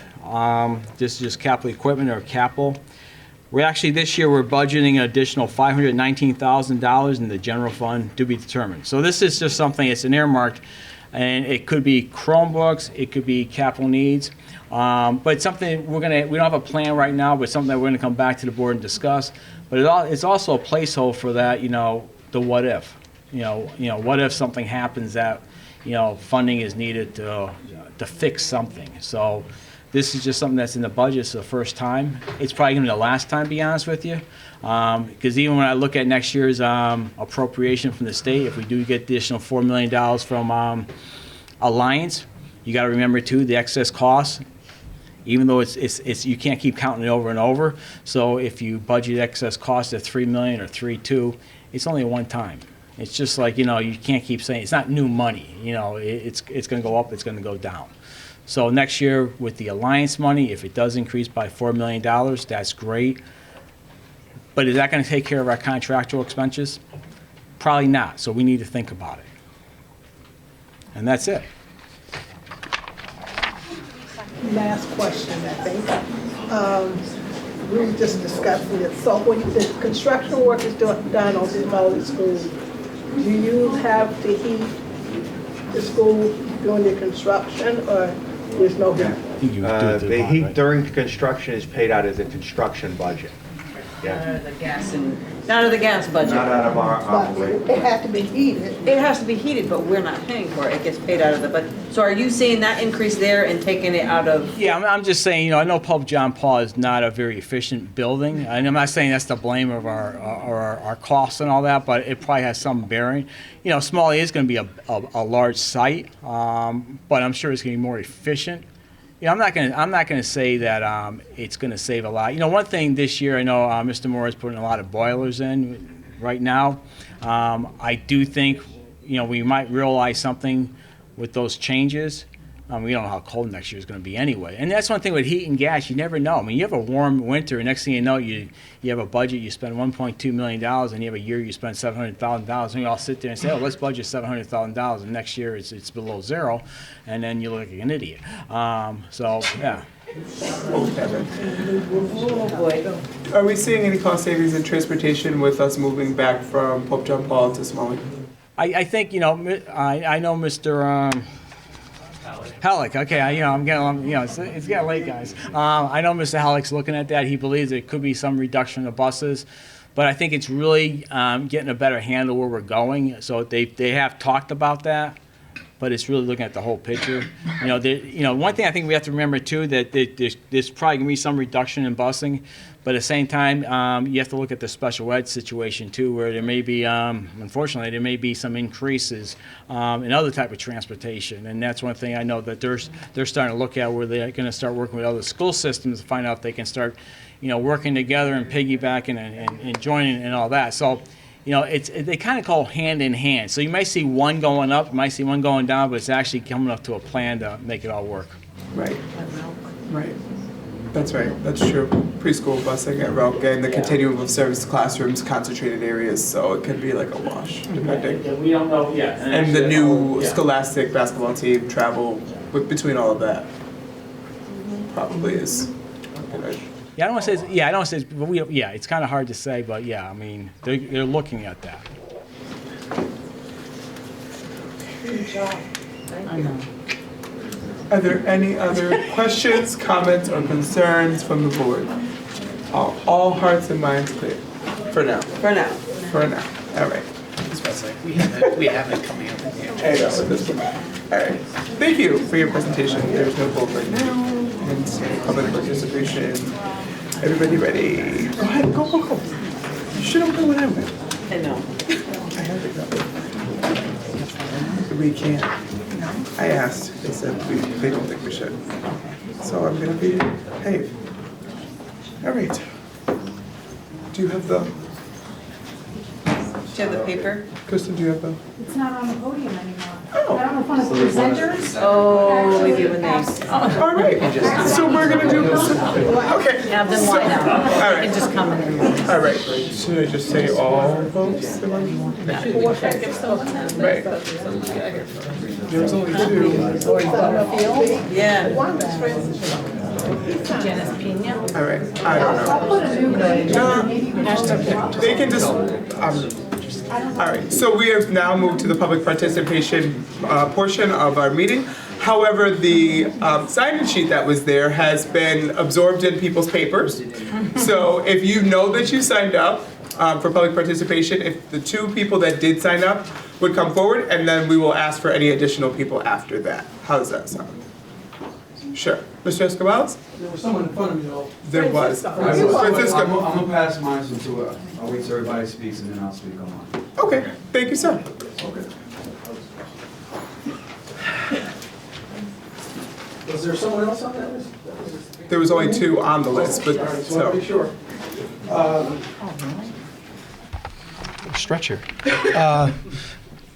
Just want to give my information out. It's Sal Escobalis, 2399 Stanley Street, New Britain, Connecticut. Father, teacher, union. And normally at this point in time, I would just jump right in, and I will, but I just want to, because I'm going to rush back home, and my daughter, who got inducted this evening, I missed that one, so a little bummed, but we're a resilient family. We'll work it out. So to the folks that I would normally shake hands to, all you administrators that are get your positions tonight, congratulations. And my cousin back there, Joanna, I love you. Congratulations on wherever it is you're going to be. All right? All right. So yeah, once again, Sal Escobalis, as some of you may know, there's been much concern about teacher and student safety across the state and at the local level. 3 surveys were conducted this year, and there were high rates of participation on all. The average rate of participation amongst classroom teachers was about 70%. All 3 surveys are available on nbft.net. There was a survey for the high school. There was an overall survey, and there's also a survey that's been delineated as Slade and Pulaski, separately aggregated. Most of them had pretty much the same questions. So you'll see basically the perspective between Slade and Pulaski. I know those came up in a conversation earlier. So this year, unfortunately, we've had several teachers who've experienced physical assault, physical intimidation, along with verbal abuse at levels that we consider unprecedented. As an example, just this year alone, we have had a teacher punched and kicked in her stomach by a 7-year-old student while she was 4 months pregnant. We had a teacher struck in the chest mere weeks after she had a double mastectomy. We've had teachers' hands and feet slammed in doors. We've had teachers injured trying to break up fights between students, as well as teachers who were purposely pushed by students. And that's at all levels, primarily the middle and the middle and the high school. As our employer, the responsibility of protecting district employees from harm falls to this body. No member of my organization or any other, which are out here, meaning the paras, we're here, the teachers are here, might be a couple folks from another union here as well. So no member from any of those organizations should come to work expecting to be physically and verbally abused at a time when we are told that engagement is the answer, courageous conversations are the answer, and cultural competency is the answer. Where is the call for safety for our educators? We talk about it, but it has not really reached the point to our satisfaction. Our question is, who among you is prepared to have those same courageous conversations with parents in support of employee safety? All we ask is to be heard, validated, and our problems addressed. Trying to downplay the results of our survey and pretending that it has not been a very challenging year is not the answer. In addition to the social and educational impact of these problems, there's also economic ones that should concern you, pretty apropos after we just talked about the budget. At a time when Connecticut overall, and New Britain especially, amongst other inner city schools, quote unquote, are suffering from retention-related issues, now is not the time to be losing good teachers that we have, as well as losing our ability to attract new ones. There are already signs of increased rates of teachers going on FMLA due to high stress and anxiety due to fearing for their safety and other student contact-related issues. This is not the New Britain that I've known for 22 years. We've had years with challenges, but we have always tried to come together to solve issues. As a professional organization, we recognize that there's work to be done amongst our ranks as well. But by and large, this organization of 787 people is full of hard-working, student-loving adults who really care. Most of them were here tonight, but obviously with the moving of the public participation to such a late hour, they couldn't stay. We understand and acknowledge that the redesign had has had its benefits, but it's also had some undesirable consequences, and our members have worked through it all. We recognize that there's a high incidence of trauma and mental illness amongst some of our students, but education does not and should not have to stop as a result of dysregulated students. One thing to note is, as professionals, we also recognize the developmental difference between a dysregulated third grader and that of a dysregulated 11th grader. We do know that difference despite what people think. We are all willing to learn and try new techniques and modalities, but we need solid, well-planned, I'm almost done here, well thought out PD. It is because of this lack of well-informed, well-rolled out practices that the words restorative practices have now become bad words, not just here, but in Hartford, and in Bridgeport, in Waterbury. We all know that we are resource tapped, so to that end, Local 871 is prepared to do a couple of things. We, as a union, are ready and prepared to bankroll or help bankroll meaningful PD, such as that of Dr. Mark Brackett and the Yale School of Emotional Intelligence. There's many other programs to get into detail now. And we're willing to help bankroll those things on our end and provide tools for teachers to help address the issue of teacher and student safety across the district. Since we know how important the dissemination of good PD and training at a global scale is, we are willing to also pay for training for any parent administrator who's interested in coming into the fold with us. We will do our best to work in these challenging times, but we are moving forward with increased advocacy and increased legal protection for our members, because that's what everybody else is doing. It is our hope that central administration will make renewed efforts to have real and meaningful conversations with our members around teacher safety. On the advice of our state leadership and across the nation, our organization will periodically present data around loss of instructional time, assaults on teachers, and unsafe practices regarding teacher and student safety. I hope is that we can come together with this information in the spirit of doing what's best for students and our employees alike. I thank you for your time.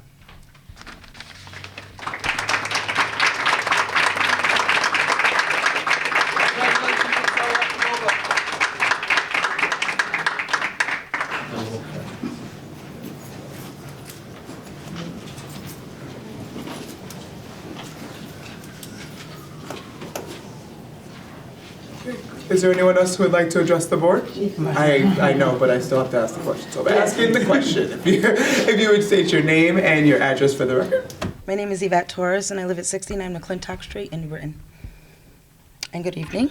I'm here tonight to express my concerns regarding an incident that occurred on November 1st at homeschool involving my grandson. He was 4 years old in kindergarten. At the time, he was 4, he's 5 now.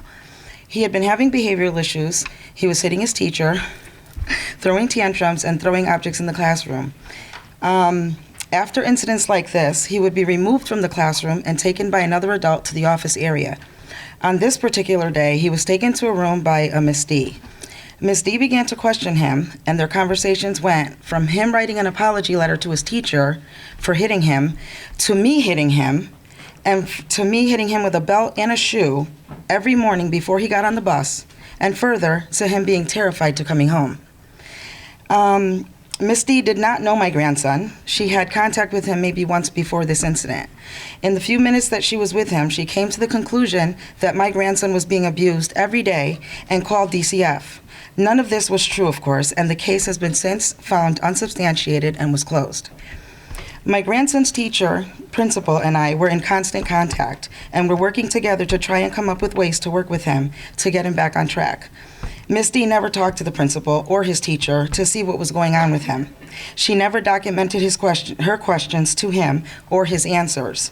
She never talked about him to anyone, him being a child that she knew nothing about. Her questions to him were leading, I felt inappropriate, and she did not confer with anyone about his specific situation to determine if a call to DCF was even warranted. My grandson was asked where he was hit, and he told her he was hit on his butt. She continued to question him, leading him to tell her he was beaten every day before he got on the bus. Miss D and a DCF worker who questioned him again then took him to the nurse's office. They told him to pull down his pants so that they could see if he had any bruises on his butt. He told them that he didn't have any bruises, and he said to me that they gave him a look and a stare and waited until he exposed himself to the nurse and the DCF worker. What they did to him was wrong. They're not supposed to ask a child to expose themselves to to prove there is evidence of abuse. They're only supposed to ask a child to show them an injury that the child has complained about. My grandson told them he didn't have any bruises, yet they made him expose himself to them anyway. I teach my grandson, as I taught my kids, they should never let anyone touch or see their pee-pee or their butt. They totally went against what is being taught at home, which was very confusing for him. This should have been handled by his pediatrician, not people who are basically total strangers to him. The questioning took another turn, and they began questioning him about sexual abuse. He was asked where his private parts were. My grandson was so confused he pointed to his mouth and his ears. They told him where his private parts were by pointing to them. In my house, we don't use the words private parts. We say pee-pee and butt.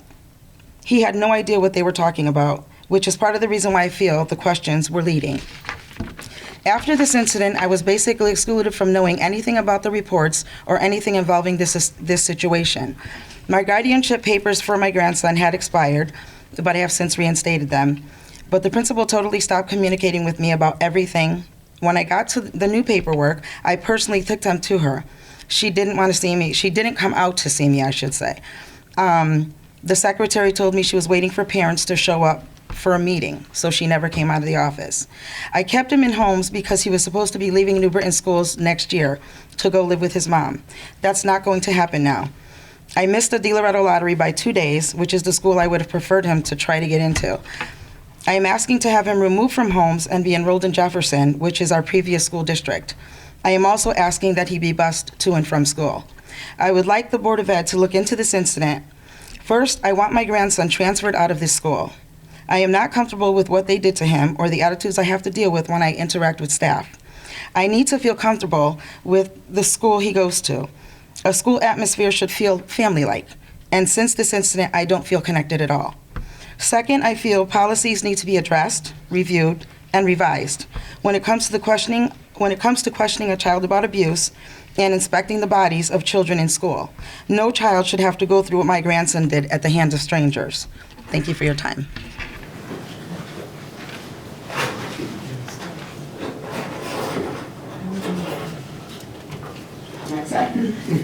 Thank you. You can't respond. Oh, I think she's in just so people know, we do not respond to public participation. We're only allowed to hear it, and then we will follow up afterwards. So you have her name and information, correct? Okay. Just so everyone is clear. You took it down? Mm-hmm. Okay, perfect. Okay, is there anyone else who would like to address the board?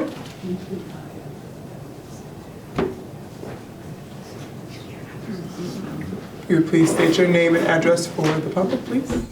Christian Rosado, 27 Copa Road, New Britain. First of all, I just want to thank the City Council for recently meeting to try to get a budget together for the city and trying our best to see what we could do to be able to grant additional educational funding for us here locally. It's never an easy situation. It's a very complex situation, and it takes a lot of work, a lot of communication, not only with those that are involved in the education system, but also with the residents of the city of New Britain. And I believe that in this process, it was done in a professional and in an adult-like manner. Another thing I'd like to say also before I go further is I want to give our condolences to Nancy Rodriguez's father, who just recently passed away. And we want to keep her in prayer, and for her family, for her and Carmelo. I believe the wake is going to be on Thursday somewhere in Waterbury. I know they sent out the obituary earlier today. As far as two more things I'd like to say is that, one of the tough things about both sides, whether it's on the city council side or on the Board of Ed side, is that we're all dealing with numbers in addition to the everyday struggles and obstacles that we have to face in our day in and day in when we're working on our jobs. The thing is that at the end of the day, even though money will always be a situation, the most important job we have is that we enrich other people. We enrich those that are in our school system. We enrich the residents of the city of New Britain. Because at the end of the day, it's not about competition, but it's about building each other up in order to accomplish something. And there's a couple of things that I just wanted to say that I had here, a couple of quotes on why it's important that despite the differences, despite the challenges when it comes to money, that we work together and communicate more effectively in order to get to that goal that the kids, the students, the parents are enriched throughout this process. And one of the quotes I have here, it says, "Love is not an examination to pass or fail.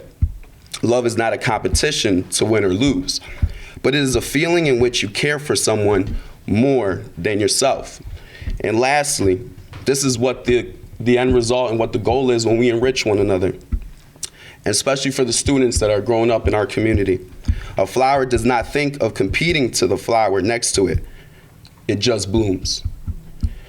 And lastly, I also want to just speak highly of my aunt, Joanna Robles, who is here tonight. I'm so proud of my aunt. It's one thing when you speak of a person, but then it's one thing when you know that person. And she has been someone since I can remember, has been such an inspiration. She's a powerful woman, very driven, very consistent. And she doesn't just carry herself professionally in her job, but most importantly, she carries herself professionally with her own family. And she's a great wife, she's a great aunt, she's a great mother, and I've been able to see it behind the scenes. And I'm proud of her because I know the sky's the limit for her, and I know her heart for the students. Because when you have heart for your own family, you have heart for your community. Thank you.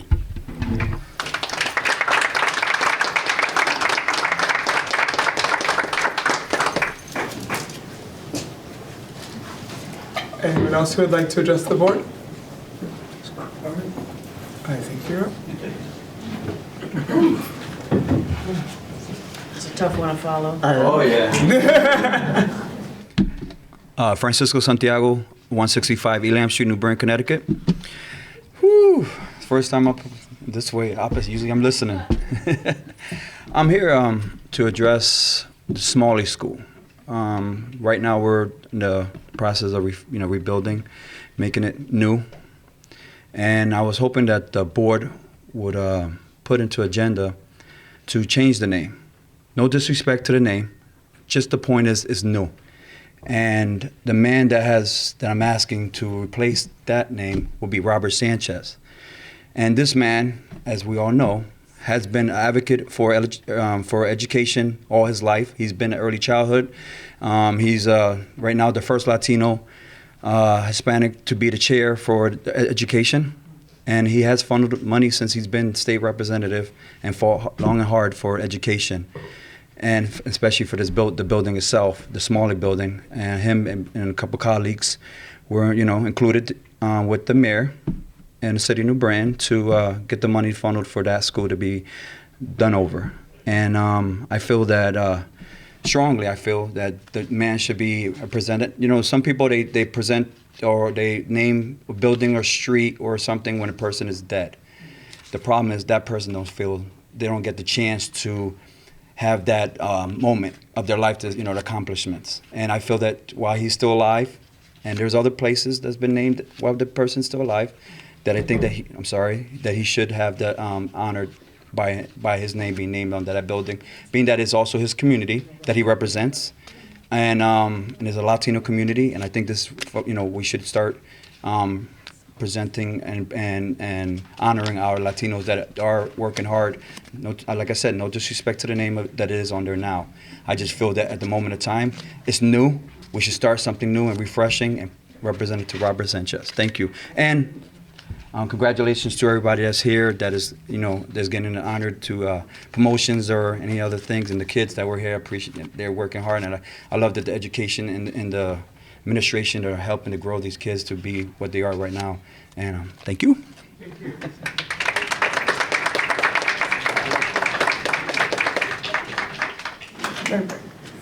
Is there anyone else who would like to address the board? Thank you, Mr. Alderman Solano. Come on. I came fully dressed for you all, by the way. Good evening. Daniel Salerno, 80 Jones Drive, New Britain, Connecticut. I think I want to make a quick comment to everyone here to, first of all, on behalf of the city and the council, to thank you very much for all the time and effort that we've put into getting a budget passed for the city. As most people may or may not realize, the process starts around January. It goes through, the presentations are made during that period of time in January and February, March. The mayor's budget comes through, makes the recommendations, and the council makes a final determination to be able to do so. So we have a $242 million budget for the city.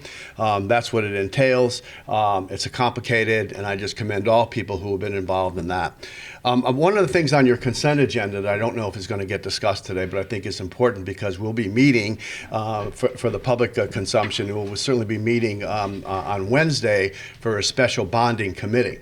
So when we hear these numbers not just tossed around so much, but presented in terms of what costs are, per pupil performance, a whole variety of other issues, it's always mindful to appreciate that the city provides literally millions of dollars on an annual basis based on capital projects that the school board receives.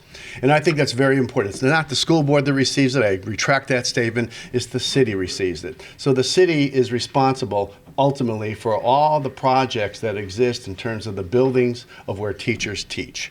And I think it's very important for us to understand that cooperative element, that collaborative element that takes place within the city of New Britain. Our average cost on our debt service payment is $4.2 million a year over the last 10 years. And that comes basically from the city. And they're just mindful of that. The consent comments are coming about future projects. And there are a number of them that the Board of Education has certainly brought dutifully to the city and in conjunction with the city that has to be provided and has to be funded ultimately through state bonding efforts. So we certainly are in concert with that.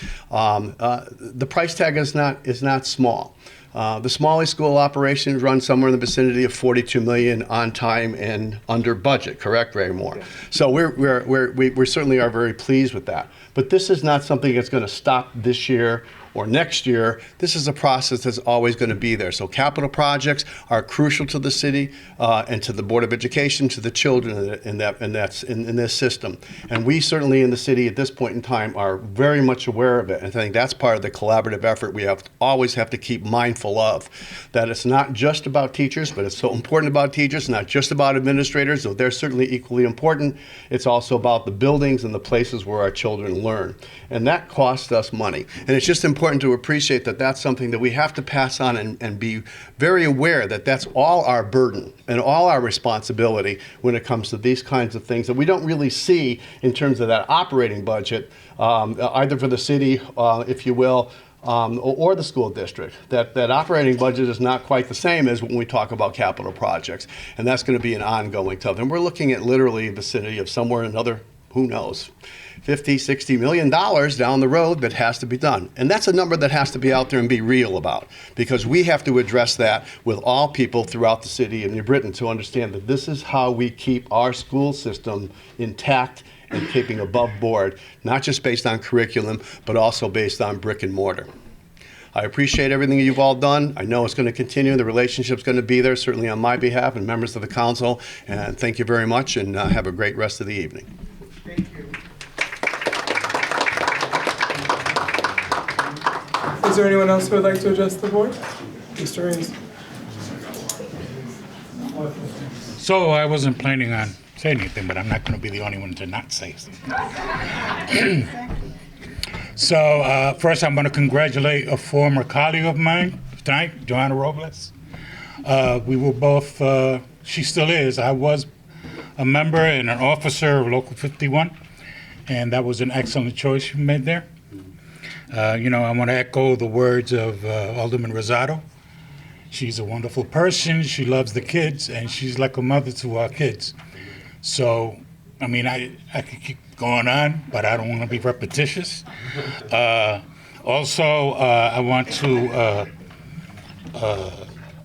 support the words of Alderman Santiago. Please consider that name change.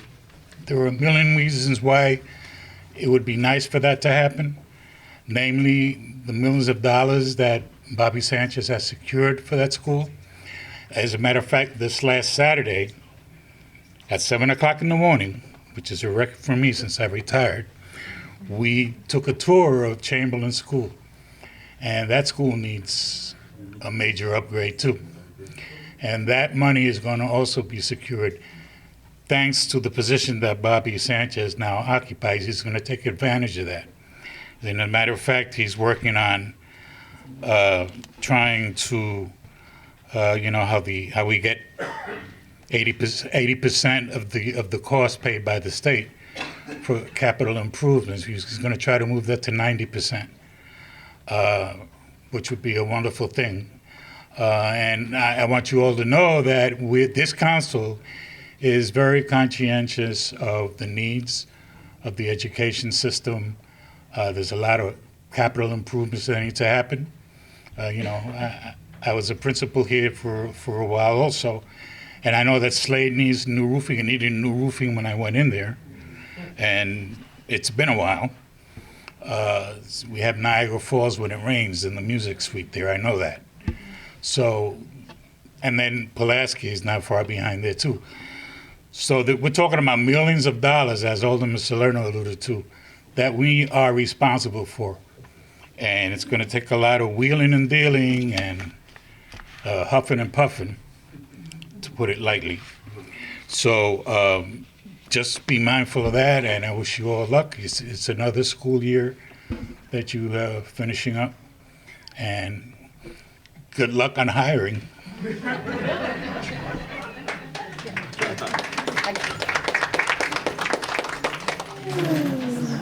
Is there anyone else who would like to address the board for the last and final time? All right. Public participation is now closed. That's my screen. Yeah, we can definitely do that. Let's go to the consent agenda. All right, consent agenda. If you would look at it and see if there's anything that you would like to pull on. She always does both of words. She always pulls them off. She does report. So, right. H. Okay.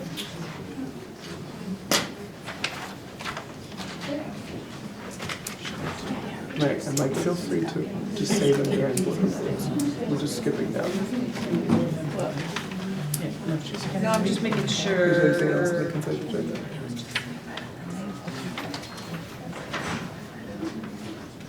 Oh, no, it's in new business, sorry. Perfect. All right. So the only one that has been taken off is H. So can I have a motion? Motion. Motion. Motion to approve bid waiver and purchase order of the SAT suite of assessments. Second. Thank you. I couldn't get it out. It's all right.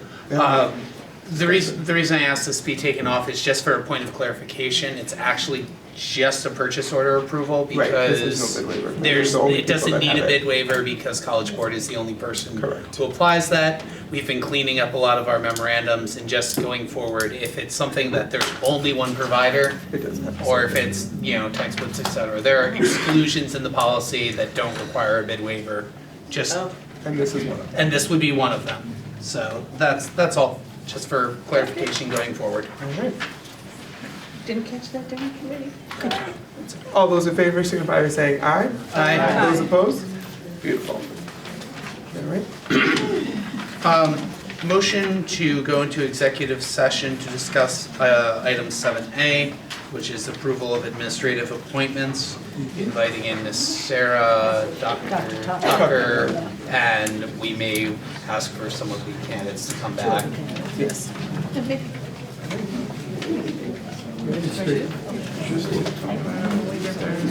You can do that. All right. All those in favor signify by saying aye. Aye. Those opposed? Perfect. All right. We are back in session. Yay. We're back. Ready to fly? Ready to Want me to just read along? Yes, please. Okay, I would like to make a motion for the following appointments. Kevin Anderson to be appointed as the assistant principal at Holmes Elementary School.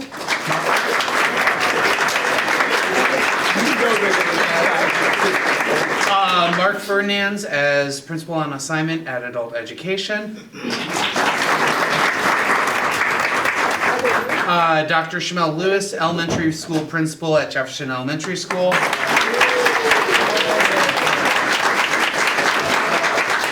And Joanna Robles as the middle school principal at Pulaski Middle School.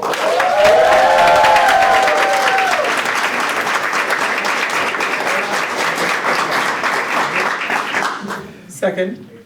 Second. All right, Superintendent Sarah, would you like to say any words, few words? Few words. Very few. Yes, I will. I'm gonna start with Dr. Lewis. We met twice now. This is the third time, and a very strong connection, I think. He embodies what we're talking about in terms of building relationships with students, and that is one of his, that's what I heard from just having conversation with him. He understands the importance of building those relationships so that students can be the best they are for us. He understands the importance of engaging with families in our community. It was hands down for all three levels of the interview, I have to say. I know Ms. Parker sat on that interview, as well as stakeholders in our community, parents, teachers, the school secretary, and it was unanimous. So we're really, really happy to have him on board. Dr. Lewis, would you like to come and say a couple of words? Of course.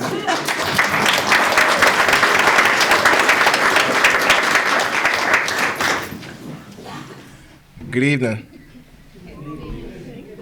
Almost good morning. First, I would like to thank my family, my mom, my dad, Mr. and Mrs. Lewis, my brother Sean, Granny, my mother-in-law, Missy Fuentes, my beautiful wife, and our beautiful daughter, Elizabeth. I want to thank Elizabeth and my beautiful wife, Gisela, especially because they listened to me practice mock interviews, my presentation over and over and over. They probably knew my material better than I did. I also want to thank my professional mentors that I have, Dr. Jordan Grossman, Dr. Gladys Labus, and Dr. Quentin Robinson. They've been by my side for years. I need them, and I continue to be in communication with them. They're going to be great to guide my success. But, focusing on my appointment at Jefferson, I'm honored to accept that appointment. I thank you all very kindly from the bottom of my heart. I want to say that I'm looking forward to getting to know the students, the staff, the community of Jefferson. And, this is important work that we do, and it doesn't start when the doors open. It starts well before that, reaching out to our families, connecting with my staff, connecting with our students. So I look forward to doing that important work. And I want all of you to know that I'm going to work harder than you can ever imagine to make sure that all of our students' needs are met. Thank you.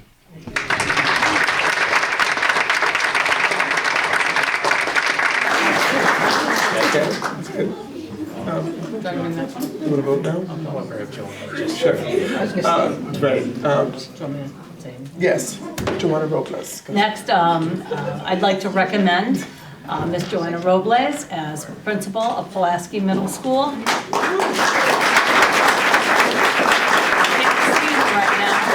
But if she speaks, I know I'll hear her. That's for darn sure.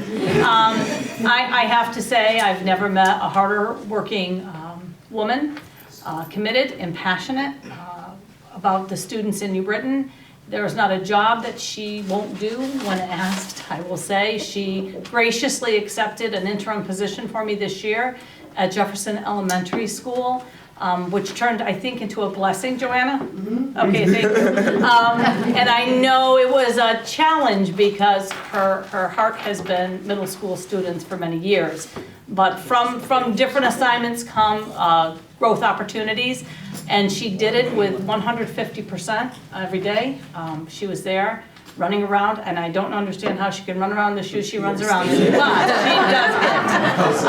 And she is widely known, and she's seen, she's very visible. I am thrilled to recommend Ms. Joanna Robles for our Pulaski Middle School principal.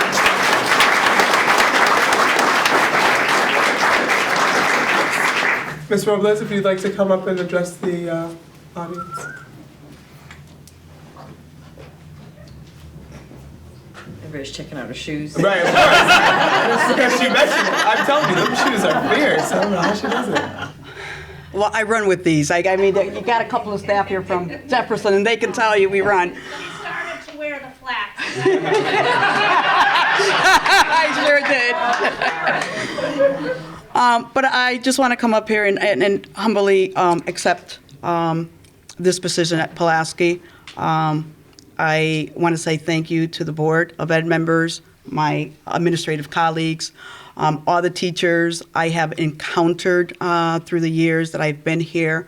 I have grown to to love different challenges. Again, for me, challenges are just a way to grow, but I have learned so much from them that I think what I can offer them. So I want to thank the Jefferson staff, the DeLoretto staff, and when I go into Pulaski, it's going to be a collaborative way of working there, where we're going to have the staff members, the teachers, the parents, everyone involved at Pulaski just to make that a better place and a better environment for all to learn. It's all about the students, and it's how we form relationship with the students and the families that will bring that community. It's not about me, it's the whole community that will make this better. I definitely want to thank my family who are here. My grandkids were here earlier, but it was too late, so they went home. But my daughter's here, my husband, my sister-in-law, my nephews, my cousins, my colleagues there, my daughter, her boyfriend. If it wasn't for these people, I would not be where I am. So I thank you. I am going to give it 110% as I always do. If I could give it 150, I will. But thank you for this opportunity, and have a great night. Thank you.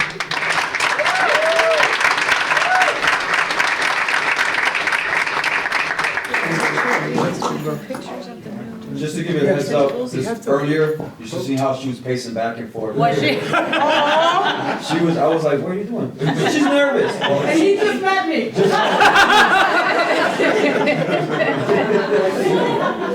Just for the sake, just for the record. Well, Oh, I'm just kidding. not nice. And I'd like to recommend Kevin Anderson as the assistant principal of Holmes Elementary School. Kevin actually came from a classroom a few years ago, moved up to coaching, district-wide coaching.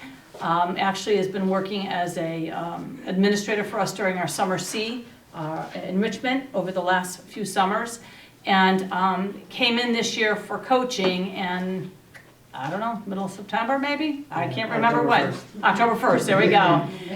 We needed help with our adult education program, and Kevin came in and quietly just really took something that had fallen, I think, by the wayside for a bit, and restored it and brought it back to a very healthy environment.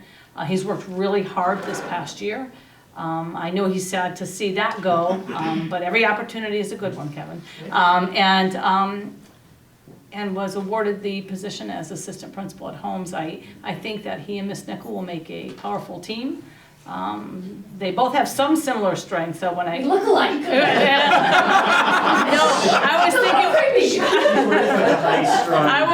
I was thinking more about that scheduling piece, that organization. You both have that going on for you. So anyway, but I think, and this is really the first time we've had an assistant principal at Holmes Elementary. The numbers warrant it.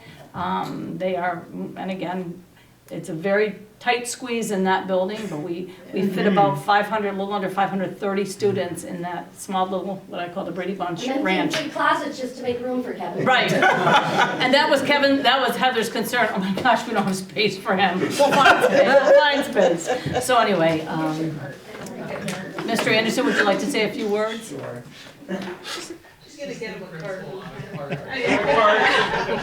Last year when I coached, I worked out of the back of my car, so I can do that. Yep. So I want to thank the cabinet, I want to thank the board for this opportunity. Laura Skinner might remember me a million years ago when I started as a substitute at Gaffney in January in a kindergarten classroom, and now here I am as an assistant principal in the district. So it's a huge opportunity for me. I've loved adult ed, I loved coaching, I loved the classroom, I've been in several different buildings, and just this is an opportunity that I can't wait to see where it takes us. Working with Heather and I worked together many years ago at Chamberlain for a very short amount of time, and I'm looking forward to the opportunity. I would thank my family, but they abandoned me because my son, even though he's 15, goes to bed at 9:02. He's very scheduled. So he's fast asleep right now, but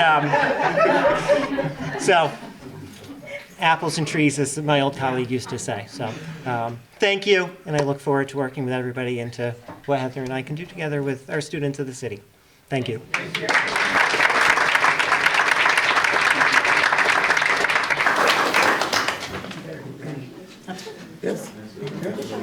You ready? So let's make this official. All those in favor signify by saying aye. Aye. Those opposed, please firmly hold your peace. Okay. Motion to postpone indefinitely, item 7B. Sure, can we shake hands? We're not shaking hands. Maybe we should shake hands and take some pictures. Take some pictures, shake hands, all right.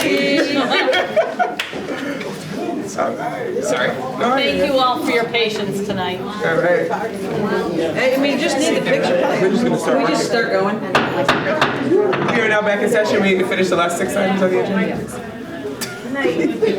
Sorry, guys. I know we want to go. We are now at 7C, partnerships food. I need a motion to accept the donation from the fund. Motion to accept the donation. We actually need a vote to vote on 7B. We never. We're going to postpone. Postpone indefinitely. Yes. Second. So we got a second. They don't have any background information. They're not getting ready. All those in favor signify by saying aye. Aye. Those opposed? They're not ready. They were Right. ready with the paperwork. Motion to accept a donation from the Fund of Greater Hartford in the amount of $50,000. Motion. Second. All those in favor signify by saying aye. Aye. Motion to approve the superintendent's budget request for 2019-2020 fiscal year. Motion. Second. Discussion. So is everybody's ready? They ready to push it forward, vote on it, go? You don't want to go through your budget book that Kevin gave us on Saturday? You know what, it's up to you. You always make amendments. The board decides you don't like Okay. it, you do budget transfer and correction. I went through my book. I read my I read my book and I just got it today. I did not. I was riding 27 miles on a bike yesterday. I did not. Yes, sir. I just want to say, I do think that I'm prepared to support the budget. I feel like a lot of the things we've been talking about over the past several months, and it really just aligns with the moves that we're making as a district. I also want to thank Kevin for the very detailed present. Yes. Very Thank detailed. you. Thank you, sir. I don't know how many slides, 40. You know, I felt like there were no surprises because we talked about Right. the positions and the initiatives and. And I like all your explanation of the different grants and funds. Yes. Because I was actually going to say that going through the city, they do that. And I really like Wow, when that. you So, get to see no, I'm the good. I city- just wanted to make No, when you sure. get to see the city stuff, I want to see what, stuff. Oh, go online. It's pretty explanatory. So, as long as there are no questions and there are only accolades for Kevin, I am glad to hear. All those in favor signify by saying aye. Aye. Those opposed? Motion to approve job description for behavior support assistant. Motion. Second. Any discussion, questions? Just revisions to an existing. What page is it on? No. I found it.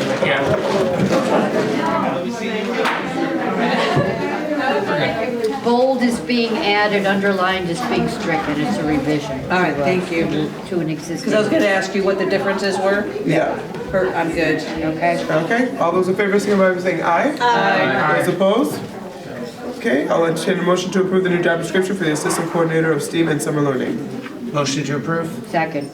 Any questions, Is that comments, the or next concerns? page? I Correct. can Yes. speak to this, is that this is, it's a new position, but it's replacing the facilitator of STEAM and summer learning and a stipend position for summer learning. It's actually a cost savings by combining the two. Is that correct, Nancy? That is I didn't correct. write Yep.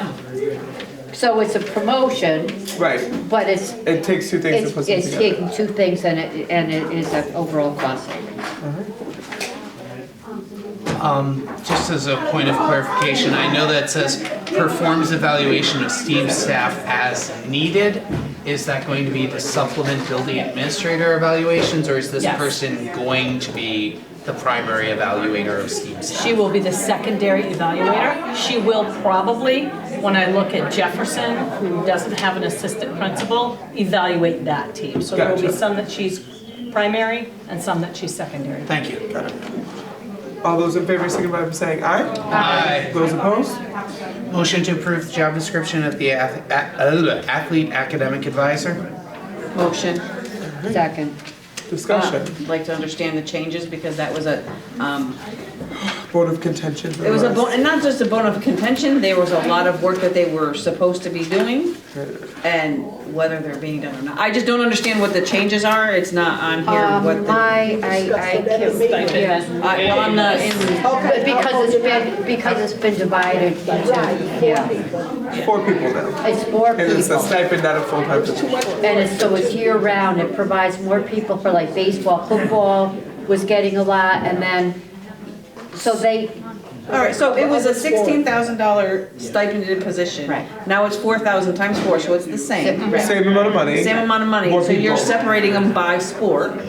Well, it's more people so that that one person during football season, let's say, was concentrating on football players, so the baseball players Were falling- were falling behind. Not falling So now behind, but we've they got- weren't being monitored.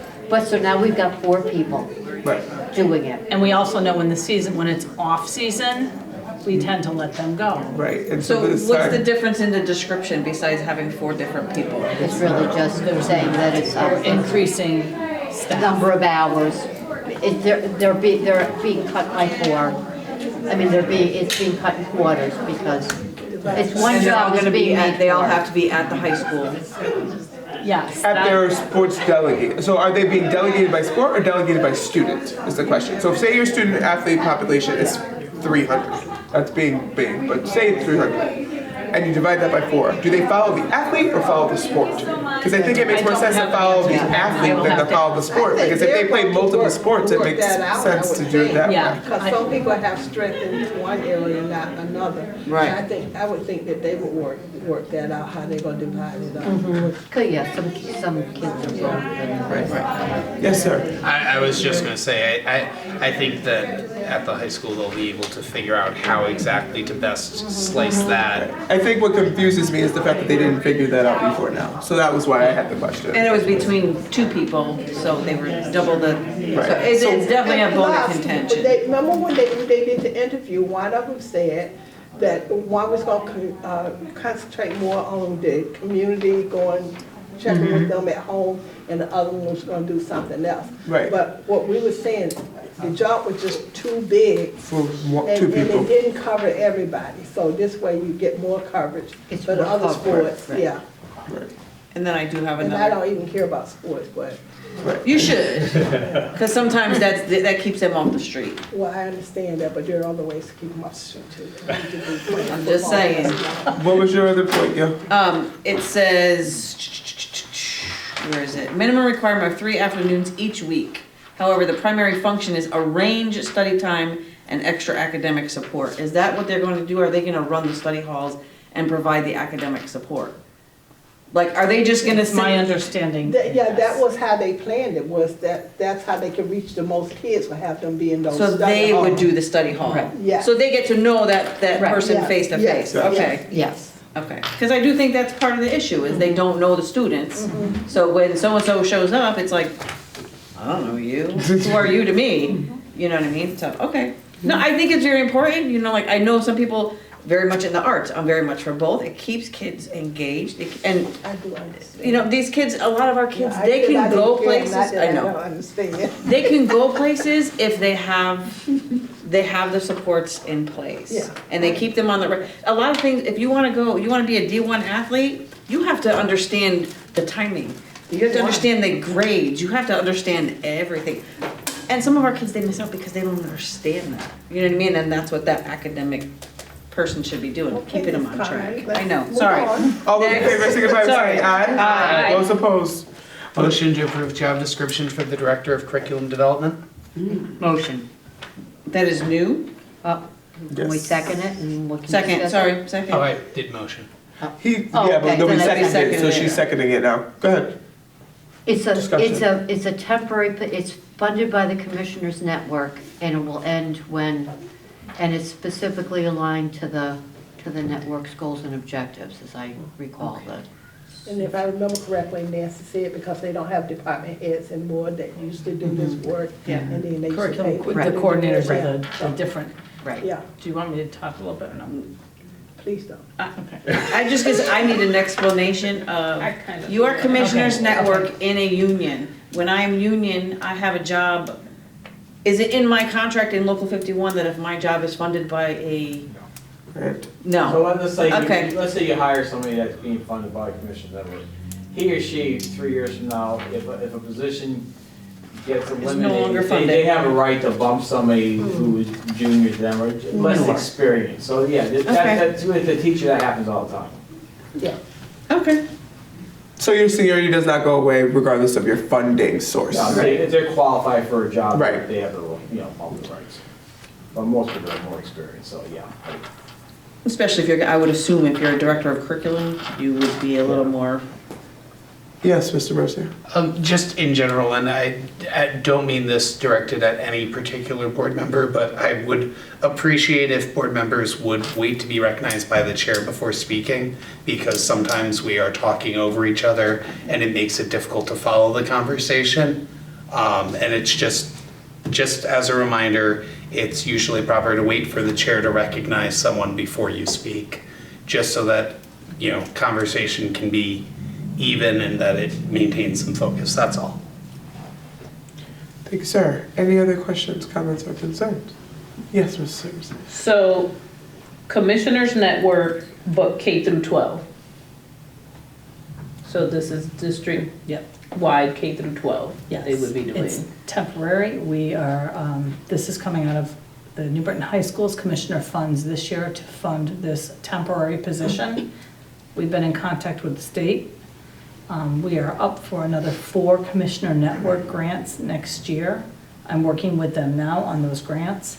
If it didn't happen, this would be a 1-year position because, well, actually 2, because we've got 2 left on New Britain High.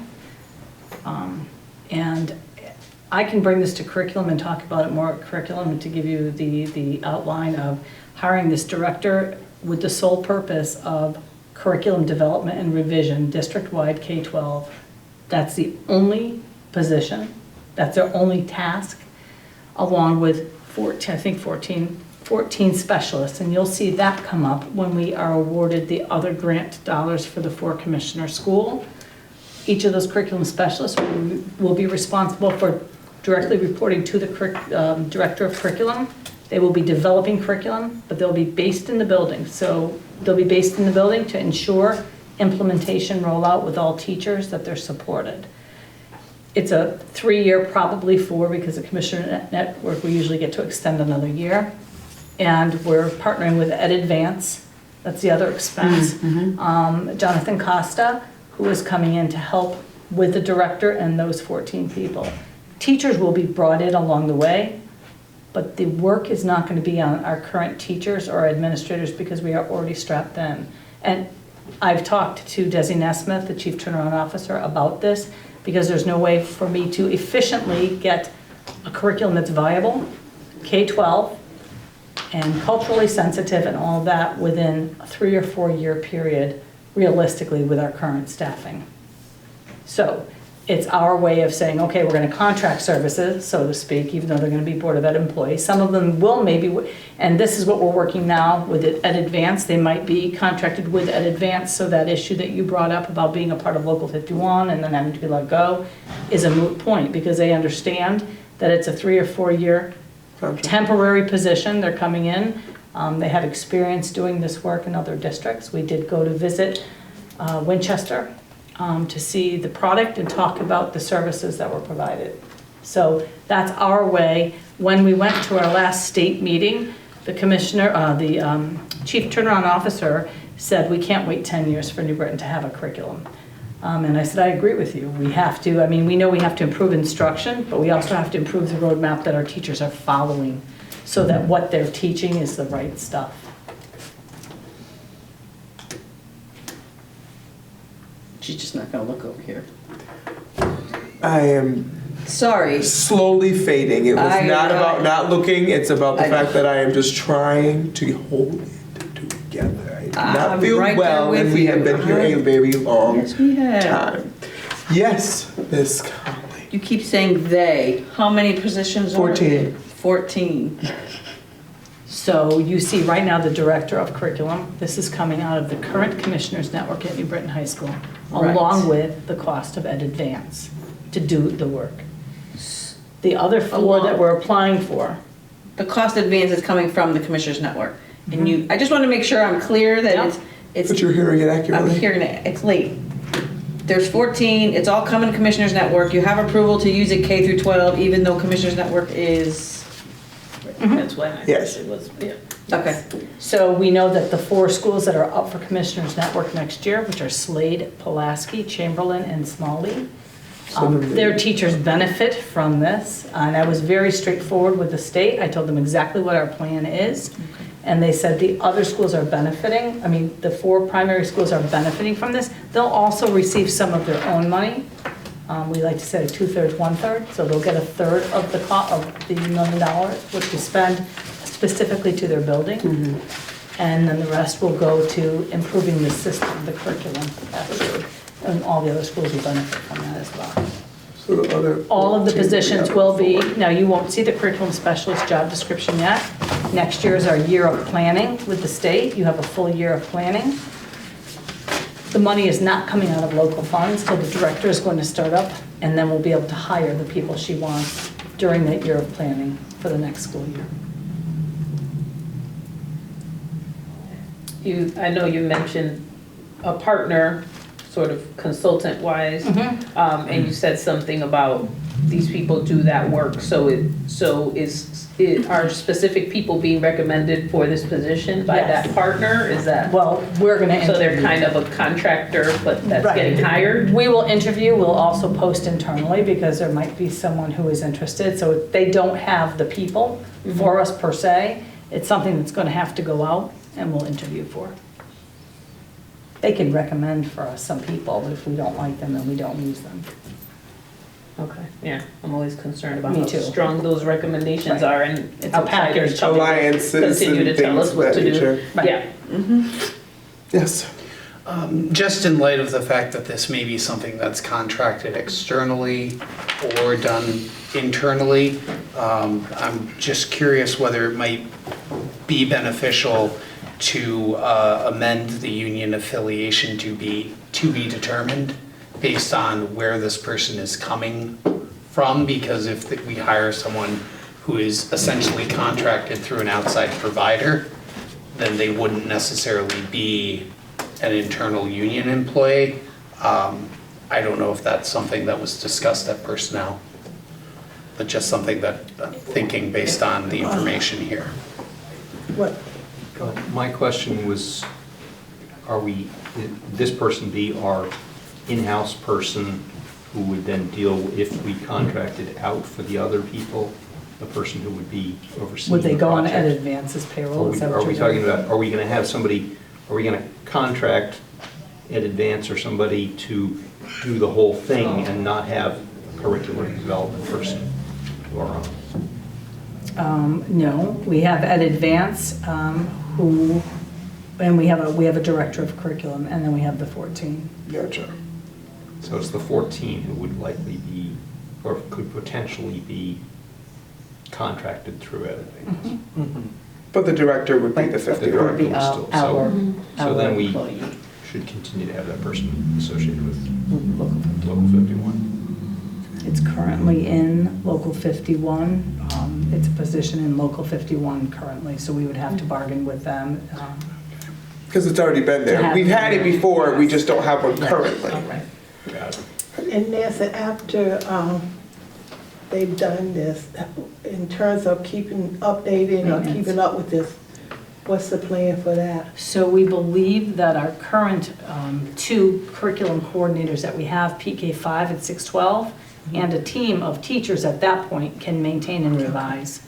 But the heavy lift of actually getting it written and ensuring that the rollout of this is seamless for our teachers and they're supported at the building, that's what these 3 to 4 years will bring. I was just gonna add to the Local 51 piece, if they are being hired by us, even if they're being paid with those grant dollars, I'm pretty sure they have to be part of Local 51 if they're using their 092. That's the definition of the union, right? Is that it protects anyone who is under, who needs that certification in order to do their job. So that wouldn't really be optional. Well, I can say that our folks in talent, Tricia Putnam, who is 092, and she's not a director position, she's a coordinator, she is out of Local 51.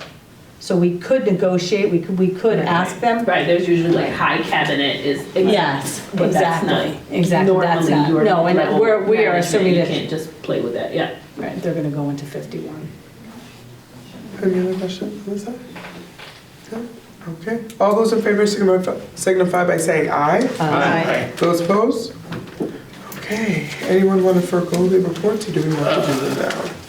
The reports are the last thing on the agenda. I got a quick one. Man, it doesn't really, because there's nobody really here to report to. If you want to buy a pancake breakfast ticket for me for Sunday, I got them for the football team. Oh, goodness. And there's a golf tournament. If you want to come for dinner, there's still maybe like 5-6 spots to golf. You can golf. That's Sunday as well. And then, or if you just want to come for dinner, you can come for dinner. Okay. At Tunx's. All right. That is it. Any other board reports? Oh, and we're expecting donations, sorry. Yeah. From Whitson's, New England Dairy, Nassau, to the tune of $19,000. That's quick math. Altogether, the three of those altogether. Yes. If anyone is interested in handing out donations to the Allen Street fire victims on Wednesday or Friday, please see me. But we are doing that for those families, so. I'll be there Friday. Awesome. Any other board reports? No? Yes? I went to the Soys induction at New Britain High, and that was very nice. And of course, I'm always using my lens, and I was excited to see that because they honor the outgoing students and the incoming students, and the incoming class is clearly increasingly diverse. Nice. And so that's exciting for those honors, because I know that they're recommended by teachers and things like that. So it really kind of, seemed to, just be very inclusive of our district. And then also I went to the Chamberlain walkthrough that Mr. Ray has mentioned earlier, bright and early on Saturday, where we got to see a lot of the issues there with HVAC and moisture and flooding and space and all types of fun smells. And so hopefully we'll have the city and state support to move forward with. Yes, with renovating that school, as we recently did with Smalley. And not to disparage any of our councilmen and things like that, but as a reminder, the city owns our buildings. So they do have to maintain their buildings that they own. That is true. Take that back. It's true. Touche.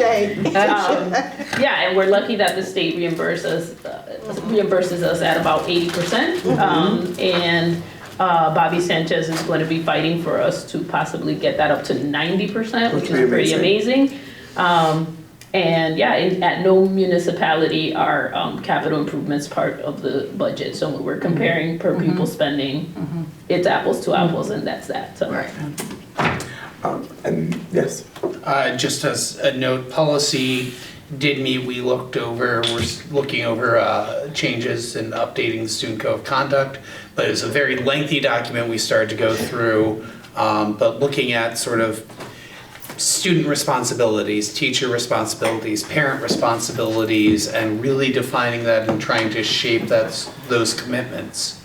And I think that's going to be very useful going forward. So we're going to continue with that next month. And as I mentioned earlier, we're also going to take up looking at that, the policy with regards to naming areas within the district. So we'll look at that as well at our next policy meeting. In addition to the board report, the other thing I wanted to add was that we went, Gail, myself, Miss Sarah were there at the scholarship dinner. Since the last time we met, that has happened. And the amount of scholarships given out to our students was immense. And the families, and it was a great night to see everybody come out. It's always good to see them, but a lot of them were my babies, which was like, I've had them since they were 6 years old, and now they're graduating. Yes. Do you remember what was the total dollar amount? Usually at the end they say how many and then the dollar amount. Yeah, it was over $1 million. And did they give out a full year? Yes. Those two names they did give them out. That was a mistake faux pas. with, It was like timing they were the saying, foundation, they didn't send the letters in time, so we were able to award, I mean, that was like, you wait for that. Right. So we were Yes, able I to. stayed this year. I was like, I gotta hear who got it. 2 students from New Britain High got free rides, 4 full years. We were also able to look back at some of our former graduates and call them, they're already in college, and it was like Ed McMahon's Publisher Clearinghouse, because we called it and said, and we can give you more money. And so they paid the debt for the kids who are there who only had like 1 or 2 years, because we were splitting the money up. So they now have all their tuition paid for as well. And there was still money. So wait, there was 2 getting full rides, and then kids that were in school Currently that in got. Slavic was his name? Yep. Slavic? And Palin. Palin. Yeah. Wow, awesome. All right. Wait, I one did minute. something Hold on, I one went second. to, I went to the talent show at Northern School, and one of the little, I think he was in 1st grade, got up to tell some jokes. Oh, boy. Which were just hilarious. But because he did it at the end of the show, his baby brother, who was like, I don't know, 4 years old, I guess, said he could do something too, so he got up and sang the ABC song. Oh, I would have loved it. That's cute. So good. That's cute. Can I just mention what's in here? Since we're going upside down, are there any more committee reports while we're on it? No? Okay.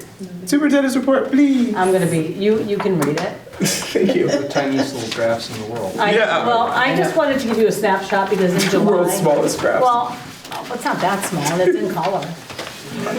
It's I just wanted to show you a snapshot of our ESSA accountability dashboard. I met with the state recently.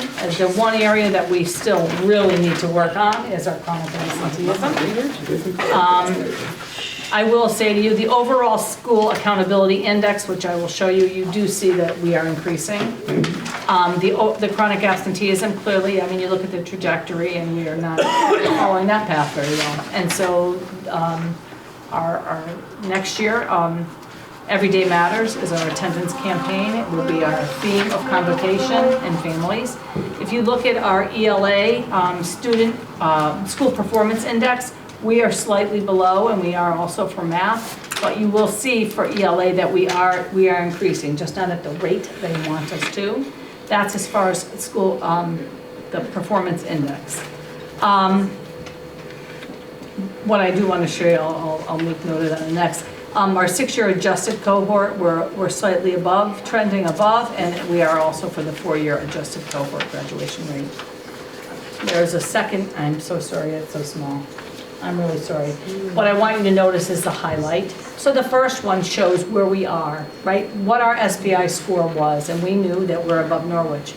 But if you look at the next one on the right, sorted by point change from 2018 versus 2017, you see the line that's there, not the yellow line, but the line that's right here. In terms of growth, we are ranked 8th. So we're above the line there. So we grew beyond what they asked us to grow, even though we are only 1 up from the bottom. And again, that's recognizing that we are growing. It may not be as quickly or as fast as they want, but we are growing.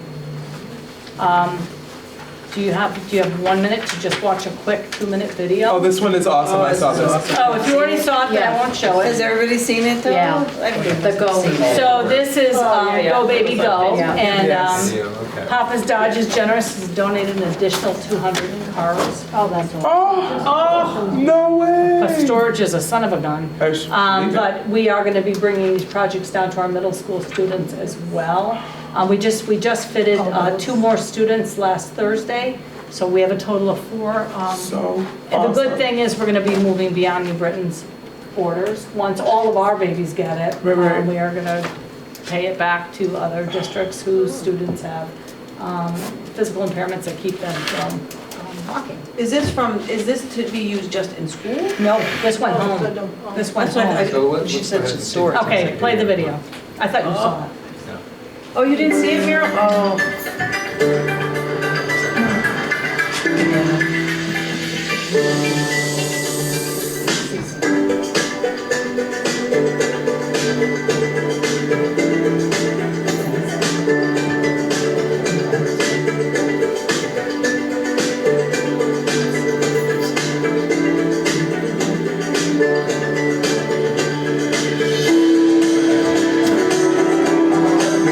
Right. Oh, buffering. I hate buffering. It's gonna play an ad. You should give that his face when he accelerates. He's like, oh. He's like, whoa. Oh. How many kids are in this class and can we recognize They them? turn off the internet at 9.